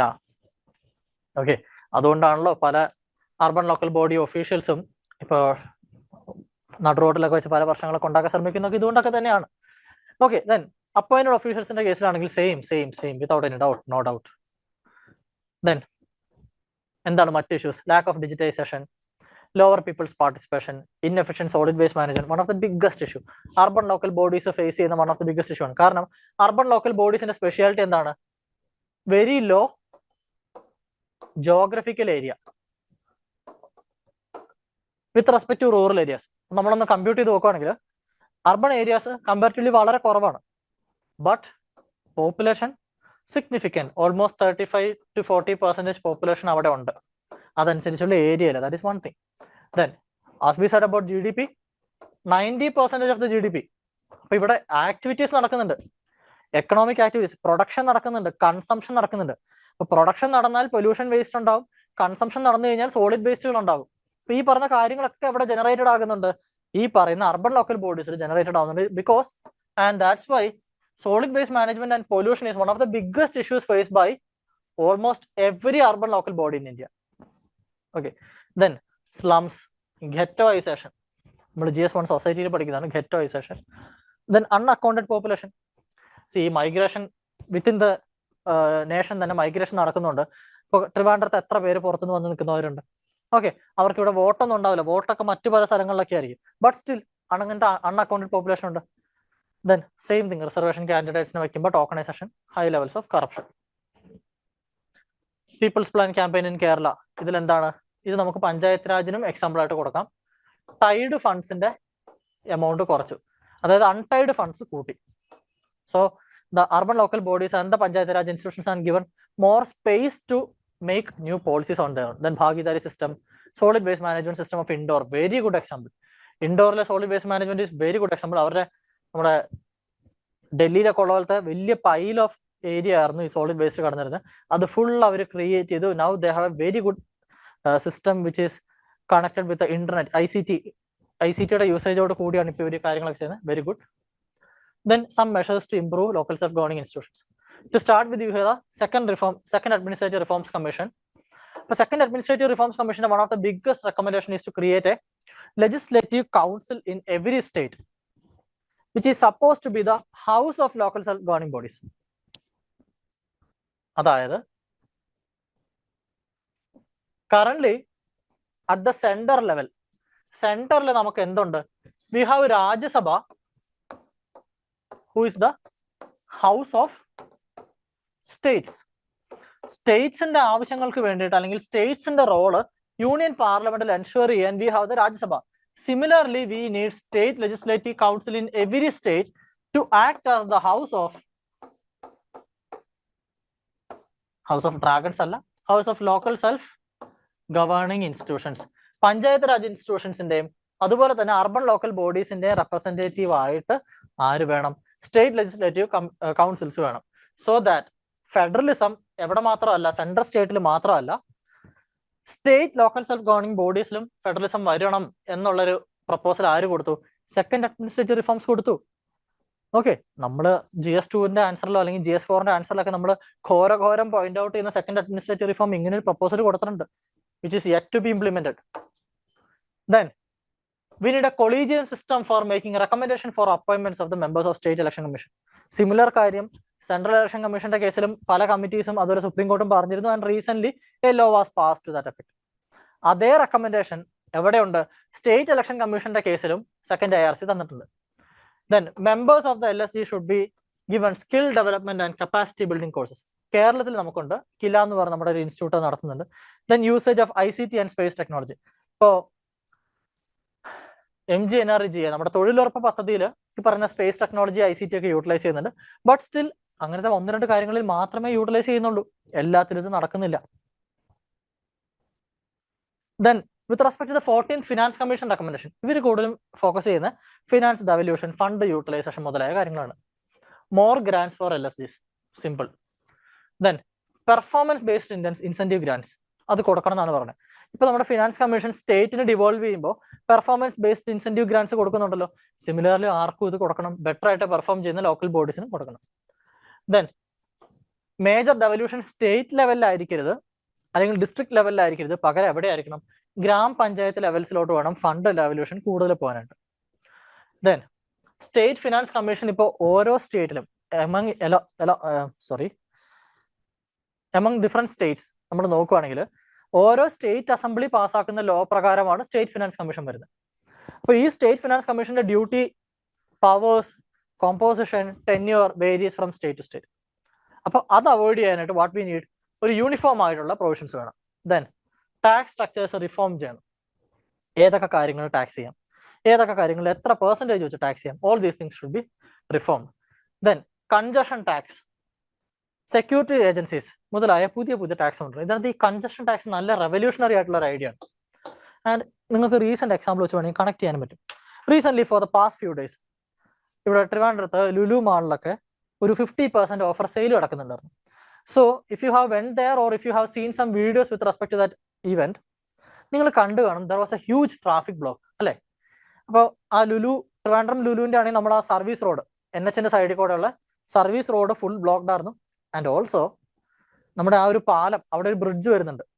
ആളുകൾ വണ്ടി പാർക്ക് ചെയ്ത് ഒരു ബ്രിഡ്ജ് മുതൽ ആക്കുളം ബ്രിഡ്ജ് വരെ എന്തായിരുന്നു ഈ പറയുന്ന വണ്ടി റോഡ് സൈഡിൽ കൂടെ 2 സൈഡിൽ കൂടെ പാർക്ക് ചെയ്തൊക്കെ അവിടെ ഹൈ സ്പീഡ് റോഡ് പോകുന്ന NHന്റെ സൈഡിൽ. സോ അങ്ങനെ റോഡ്സ് കിടക്കുന്നുണ്ട്, എന്ത് പറ്റും? ഹൈ സ്പീഡ് കണക്ടിവിറ്റിക്ക് വേണ്ടി ക്രിയേറ്റ് ചെയ്തിരിക്കുന്ന NHനെ അതിന്റെ യൂട്ടിലൈസേഷന് വേണ്ടി നമുക്ക് ഉപയോഗിക്കാൻ പറ്റില്ല. അതുപോലെ സർവീസ് റോഡ് എന്ന് പറയുന്നത്, സർവീസ് റോഡ് അത് പേരിനൊരു പർപ്പസ് ഉണ്ട്. NHന്റെ പല സർവീസുകളുടെ ആവശ്യങ്ങൾക്ക് വേണ്ടിയിട്ട് അല്ലെങ്കിൽ ബൈപ്പാസ് ചെയ്യാൻ വേണ്ടിയിട്ടൊക്കെ വേണ്ടിയിട്ടാണ് നമ്മൾ എന്ത് ചെയ്യുന്നത്? സർവീസ് റോഡ് ക്രിയേറ്റ് ചെയ്യുന്നത്. അത് ബ്ലോക്കായി. എന്തുകൊണ്ട്? ലുലുവിൽ ഇത്ര സെയിൽ നടന്നുകൊണ്ട്. സോ ഇവിടെ നമുക്ക് ഇൻട്രൊഡ്യൂസ് ചെയ്യാൻ പറ്റുന്ന ഒരു കൺസെപ്റ്റ് ആണ് എന്തെന്ന് പറയുന്നത്? കൺജഷൻ ടാക്സ് എന്ന് പറയുന്നത്. അപ്പോൾ നമ്മൾ എക്സാമ്പിൾ പറയുകയാണെങ്കിൽ ഈ പറയുന്ന ഇൻസ്റ്റിറ്റ്യൂഷനിൽ എന്തുണ്ടായി? അവിടെ ഒരു വലിയ സെയില് അല്ലെങ്കിൽ ഒരു ആക്ടിവിറ്റി നടന്നു. And based on that block public order, ഒരു ഇൻകൺവീനിയൻസ് ഉണ്ടായി. And due to that law and order, then traffic management മുതലായ കാര്യങ്ങളിൽ the state had to invest more fund. ഇപ്പൊ നിങ്ങളവിടെ പോയിട്ടുണ്ടെങ്കിൽ കണ്ടു കാണും, കൂടുതൽ പോലീസ് ഓഫീസേഴ്സ് അവിടെ ഉണ്ടായിരുന്നു. ഓക്കെ, അപ്പോ ഇനി ഇൻ കേസ് ഒരു വേഴ്സ് കേസ് സിനോറിയോയില് what if some calamity occurs? ഇപ്പൊ UP-ല് ഒരു ഗോഡ്മാനെ വർഷിപ്പ് ചെയ്യാൻ പോയ ആൾക്കാരുടെ അവിടെ ഒരു സ്റ്റാമ്പീഡ് ഉണ്ടായി. 122 around people died. Okay, so അതുപോലത്തെ കലാമിറ്റീസ് ഓർ സ്റ്റാമ്പീഡ് ഉണ്ടായി എന്ന് വിചാരിക്കുക. അവിടെയും സ്റ്റേറ്റ് ഇൻവോൾവ് ആവില്ലേ? സ്റ്റേറ്റിന് അവിടെ കുറെ ഫണ്ട് യൂട്ടിലൈസേഷൻ, അതുപോലെ ക്രൈസിസ് മാനേജ്മെന്റ്, NDMA അങ്ങനത്തെ ഡ്യൂട്ടീസ് ഒക്കെ വരില്ലേ. സോ ഇങ്ങനത്തെ ഇൻകൺവീനിയൻസ് കോസ് ചെയ്യുന്നതിനും സ്റ്റേറ്റിന്റെ അഡീഷണൽ ഫണ്ടിനും വേണ്ടിയിട്ട് നമുക്ക് എന്ത് ചെയ്യാം? We can tax this particular authority and this tax is called congestion tax. ഈ ഒരു ബിസിനസ് ഇവിടെ നടന്നതുകൊണ്ട് there was a congestion, ഇവിടെ ഒരു കൺജഷൻ ഉണ്ടായി, and that is called congestion tax. Finance commission നൽകിയ റെക്കമെൻഡേഷനാണ്. പുറത്തേക്ക് എത്ര വിഷണറി ആവരുന്നുള്ളത്. ദെൻ മറ്റു പല measures like abolish MP LADS and MLA LADS, ആ ഫണ്ട് കൂടി ഡയറക്റ്റ് ഇവർക്ക് കൊടുക്കുക. ദെൻ സോഷ്യൽ ഓഡിറ്റ് കൊണ്ടുവരിക, സിവിൽ സൊസൈറ്റി ഓർഗനൈസേഷൻസിനെ പാർട്ടിസിപ്പേറ്റ് ചെയ്യുക, ഗവേണൻസ് ആയിട്ട് കണക്ട് ചെയ്യാം. Then mandate of approval from LSGs for state laws. അതായത് കറന്റ് നമുക്കറിയാം, when the parliament is making a constitutional amendment under the provisions of Article 368, and if the amendment is about to touch the federal principles of the constitution, then they have to be ratified by more than 50% of the states. ഇത് നമുക്ക് അറിയാമേ. Similarly നമുക്ക് എന്ത് കൊണ്ടുവരാൻ പറ്റും? നമുക്ക് we can give a proposal. If the state legislative assembly is passing a law which will affect the local self-governing authorities, in that case നമുക്ക് എന്ത് കൊണ്ടുവരാം? ഒരു പാരാമീറ്റർ കൊണ്ടുവരാം. They should get the support from majority of the local self-governing institutions. Simple. In a transfer of few law enforcement powers, പോലീസിന്റെ ഇപ്പൊ നമുക്ക് current ട്രിവാൻഡ്രത്തൊക്കെ നമുക്ക് traffic warden എന്ന് പറഞ്ഞിട്ട് ഒരു പ്രൊവിഷൻ ഉണ്ട്. നിങ്ങൾ കണ്ടിട്ടുണ്ടോ? നമ്മൾ വണ്ടി പാർക്ക് ചെയ്യുമ്പോൾ നമുക്കൊരു 10 rupees അല്ലെങ്കിൽ 20 rupees ഒക്കെ ഒരു പാസ് കൊണ്ടുതരും, പാർക്കിംഗ് ചാർജിന്റെ. അപ്പൊ അത് ട്രാഫിക് വാർഡൻ എന്ന് പറയും. അപ്പൊ അവരുടെ മാനേജ്മെന്റിൽ കുറച്ച് പവേഴ്സ് ആർക്കും ഉണ്ട്, മുനിസിപ്പാലിറ്റിക്കും വരുന്നുണ്ട്. കൂടുതൽ കൊടുക്കണം എന്നാണ് പറയുന്നത്. ദെൻ ട്രാൻസ്ഫറബിൾ ഡെവലപ്മെന്റ് റൈറ്റ്സ് കൊടുക്കണം എന്നാണ് പറയുന്നത്. അതായത് ഇപ്പൊ അർബൻ ലോക്കൽ ബോഡീസിനെ ഡെവലപ്പ് ചെയ്യണം. ഇപ്പോൾ ഒരു വലിയ പാർക്കിംഗ് സ്പേസ് കൊണ്ടുവരണം, അല്ലെങ്കിൽ ഒരു ഷോപ്പിംഗ് മാൾ കൊണ്ടുവരണം. അപ്പോൾ ഇതിനൊക്കെ അർബൻ ലോക്കൽ ബോഡി ക്യാഷ് മുടക്കി കൺസ്ട്രക്ഷൻ നടത്തി റൺ ചെയ്യുകയാണെങ്കിൽ ഭയങ്കര എക്സ്പെൻസ് ആണ്. അപ്പൊ ഇവിടെ ഏറ്റവും വലിയ എക്സ്പെൻസ് വരുന്നതാണ് ആ ഒരു ഇമ്മൂവബിൾ ക്യാപിറ്റൽ ആയിട്ടുള്ള ലാൻഡ് അക്യൂർ ചെയ്യുക എന്നുള്ളത്. അപ്പൊ ലാൻഡ് അക്യൂർ ചെയ്യുമ്പോൾ നമുക്ക് ബുദ്ധിമുട്ട് വരും, ഓൾസോ ആൾക്കാർ കൊടുക്കാനും തയ്യാറായിരിക്കില്ല. സോ ഇവിടെ നമുക്ക് വരുന്നൊരു കൺസെപ്റ്റ് ആണ് എന്തെന്ന് പറയുന്നത്? ട്രാൻസ്ഫറബിൾ ഡെവലപ്മെന്റ് റൈറ്റ്സ് എന്ന് പറയുന്നത്. So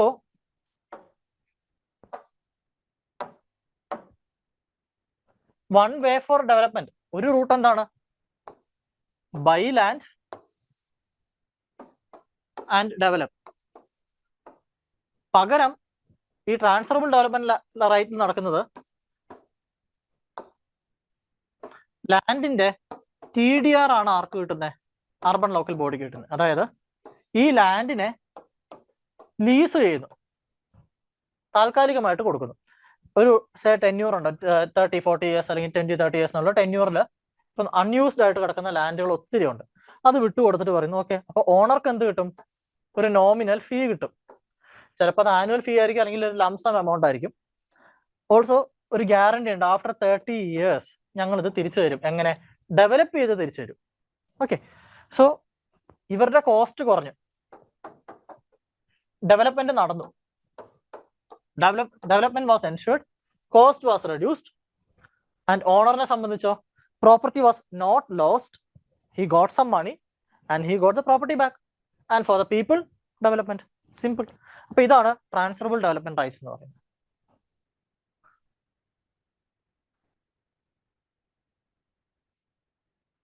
Then PPP models local self governing ഇൻസ്റ്റിറ്റ്യൂഷൻസിൽ കൊണ്ടുവരിക. ദെൻ ലെജിസ്ലേച്ചറിന്റെ ഉള്ളിൽ തന്നെ കറന്റ് പബ്ലിക് അക്കൗണ്ട്സ് കമ്മിറ്റി എന്നൊക്കെ പറയുന്നത് പോലെ there should be a standing committee for local bodies. Then there should be local body ombudsman. കേരളത്തിൽ അതുണ്ട്. Tax reforms. ദെൻ ഇപ്പൊ റീസെന്റ് പഞ്ചായത്ത് സെക്രട്ടറി എക്സാം എഴുതിയവരാണ് നിങ്ങൾ മെജോറിറ്റി ആൾക്കാർ. ആ എക്സാം നടത്തി തരാം, സ്റ്റേറ്റ് ആണ് നടത്തിയത്. Instead give that power to the local self governing institution. അവർ റിക്രൂട്ട് ചെയ്തേ. ഓക്കെ, ദെൻ ഈ panchayat raj. Okay, sorry. So that's with respect to the topic panchayat raj institutions. So ഇന്ന് നമുക്ക് ഇത്രയും ഡിസ്കസ് ചെയ്ത് സ്റ്റോപ്പ് ചെയ്യാം. We have discussed very significant areas. നമുക്കൊരു say like almost ഒരു നമ്മൾ പാർലമെന്റ് ഡിസ്കസ് ചെയ്തു, ജുഡീഷ്യറി ഡിസ്കസ് ചെയ്തു, പഞ്ചായത്ത് രാജ് ഇൻസ്റ്റിറ്റ്യൂഷൻസ് ഡിസ്കസ് ചെയ്തു. ഓൾമോസ്റ്റ് ഒരു 50-60 മാർക്സിന്റെ കണ്ടന്റ് നമ്മൾ ഡിസ്കസ് ചെയ്തിട്ടുണ്ട്. And the next class will discuss the rest of the topics. അപ്പോൾ പഠിക്കാനുള്ള വലിയ ഏരിയയും ഈ പറയുന്ന 3 ടോപ്പിക്സ് ആണ്. സോ വെൻ യു പ്രിപ്പയർ, നമ്മൾ കുറെ കാര്യങ്ങൾ പറഞ്ഞല്ലോ. അപ്പോൾ ആ ഒരു പെർസ്പെക്റ്റീവിൽ വേണം നമ്മൾ നമ്മുടെ കണ്ടന്റിനെ റെഡിയാക്കാനായിട്ട്. And also in addition to that I will give you one suggestion on answer writing. ഇപ്പൊ GS2 എക്സാം എഴുതാനാണ് നമ്മൾ ചെല്ലുക, അല്ലാതെ പൊളിറ്റിയുടെ എക്സാം എഴുതാനല്ല. That you need to understand. അതുപോലെ GS1 ആണ് നമ്മളോടുള്ള തരുന്ന പേപ്പർ, അല്ലാതെ ഹിസ്റ്ററിയുടെ പേപ്പറോ സൊസൈറ്റിയുടെ പേപ്പറോ ജോഗ്രഫിയുടെ പേപ്പറോ അല്ല. So GS2 പേപ്പർ നിങ്ങൾ നോക്കുകയാണെങ്കിൽ we have Indian polity, we have governance, social justice and IR. So why these different subjects are in a single paper, which means these could be connected in some manner, right? ഇപ്പൊ നമ്മൾ GS1 നോക്കിയേ, we have history, we have society, we have geography. These are the static part. ഒരു നേഷന്റെ static പാർട്ടാണ് അവിടെ GS1. Nation formation, state form ചെയ്ത് കഴിയുമ്പോൾ വരുന്ന കാര്യങ്ങളാണ് എന്ത്? ഫസ്റ്റ് വരുന്ന കാര്യങ്ങളാണ് ഈ കാണുന്ന GS2 polity, governance, social justice, സൊസൈറ്റിയെ പറ്റി നമ്മൾ പറഞ്ഞു. How the government is going to improve this social justice സ്കീമുകൾ ആൻഡ് IR. ദെൻ നെക്സ്റ്റ് സ്റ്റേറ്റിന്റെ ഫോർമേഷൻ കഴിഞ്ഞ് നെക്സ്റ്റ് ഈസ് എക്കണോമി. ഇപ്പൊ എക്കണോമി, നമുക്ക് എക്കണോമിക് ഡെവലപ്മെന്റ് വേണം, ഇൻക്ലൂസീവ് ഗ്രോത്ത് വേണം. ഇങ്ങനത്തെ കാര്യങ്ങൾ വരുമ്പോൾ ദർ ആർ പോസിബിലിറ്റീസ് ഓഫ് എൻവയോൺമെന്റൽ ഡീഗ്രഡേഷൻ. ആൻഡ് ഇതിനെ നമ്മൾ എങ്ങനെ ബാലൻസ് ചെയ്യും? Using science and technology. And using science and technology, we need to ensure a security of the nation. And in the case of disasters, we need to manage all these things. GS3I. Then comes GS4. So book style administration നടന്നു. Next, we need some kind of ethics in people. Okay. അപ്പോൾ നമ്മൾ എന്ത് പഠിക്കുന്നു? Ethics പഠിക്കുന്നു. So when you're writing an answer from a particular paper, you need not restrict to the subject alone. ഇപ്പോൾ പൊളിറ്റിയുടെ ഒരു question ചോദിക്കുമ്പോൾ നിങ്ങൾക്ക് വേണമെങ്കിൽ അതിലൊരു IR ഡയമെൻഷൻ വേണമെങ്കിൽ കൊണ്ടുവരാം. ബട്ട് അണ്ടർസ്റ്റാൻഡ് വൺ തിങ്, പൊളിറ്റിയുടെ ക്വസ്റ്റ്യൻ ആണെങ്കിൽ കൂടുതൽ points, almost 95% of the points should be from polity alone. But one point, you have an opportunity to present it. So history ഒരു പോയിന്റ് ചോദിക്കുമ്പോൾ നിങ്ങൾക്ക് ജോഗ്രഫി പോയിന്റ് ചെയ്യുക. അപ്പോൾ Panipat, why there was a previous year question, ഒത്തിരി discuss ചെയ്തൊരു question ആണ്. Why was the battle of Panipats? Different Panipat യുദ്ധങ്ങൾ എന്തുകൊണ്ട് പാനിപ്പട്ടിൽ വെച്ച് നടത്തി? Geography is an angle. ഇനി ജോഗ്രഫിയുടെ ഒരു ക്വസ്റ്റ്യനിൽ history can be an angle, society could be an angle. സൊസൈറ്റിയുടെ പോയിന്റ്സിൽ ഡെഫിനറ്റ്ലി ഹിസ്റ്ററിയും ജോഗ്രഫി ഒരു പോയിന്റ് ആണ്. അപ്പോൾ ഇതുപോലെ you can diversify the points in your answer using the subjects within the paper itself. ഇപ്പോൾ പൊളിറ്റിയുടെ ഒരു ക്വസ്റ്റ്യൻ ചോദിക്കുമ്പോൾ you can address governance, good governance എന്നുള്ള പോയിന്റ് അവിടെ കൊണ്ടുവരാം. സോഷ്യൽ ജസ്റ്റിസ് സ്കീമുകളെ നിങ്ങൾക്ക് മെൻഷൻ ചെയ്യാം. IRന്റെ ഒരു പോയിന്റ് അങ്ങ് കൊടുക്കാം. നമുക്ക് പറയാം നമ്മുടെ ചില principles are inspired from other Nations. എന്താ തെറ്റ് അതിനകത്ത്? ഒരു കുഴപ്പമില്ല. ഇപ്പൊ ഇൻഡിപെൻഡന്റ് ജുഡീഷ്യറി നമ്മൾ അമേരിക്കയിൽ നിന്ന് ഇൻസ്പയർ ചെയ്തെന്ന് പറയുന്നില്ലേ? അതുപോലെ റീസെന്റ് ആയിട്ടുള്ള ഏതെങ്കിലും ഡെവലപ്മെന്റ്സ് നമ്മൾ അഡോപ്റ്റ് ചെയ്തു. ഇപ്പോൾ ICT യൂസ് ചെയ്തിട്ടുള്ള ഗവേണൻസ് അല്ലെങ്കിൽ ഡാറ്റ പ്രൈവസി ലോ റീസെന്റ് വന്നിരിക്കുന്നത് DPDP ആക്ട്. ഈ data privacy law we inspired it from the European യൂണിയന്റെ ജനറൽ ഡാറ്റ പ്രൊട്ടക്ഷൻ ലോസിനെ ഇൻസ്പയർ ചെയ്തിട്ടാണ് നമ്മൾ ഇത് കൊണ്ടുവന്നിരിക്കുന്നത്. സോ ലൈക്ക് വൈസ് IRനെ നമുക്ക് നമ്മുടെ പൊളിറ്റിയിൽ കണക്ട് ചെയ്യാം. So that's it. If you need discussions on any further topics, just mention it. We can address those things in the next class. Okay, thank you. Amrita IAS academy.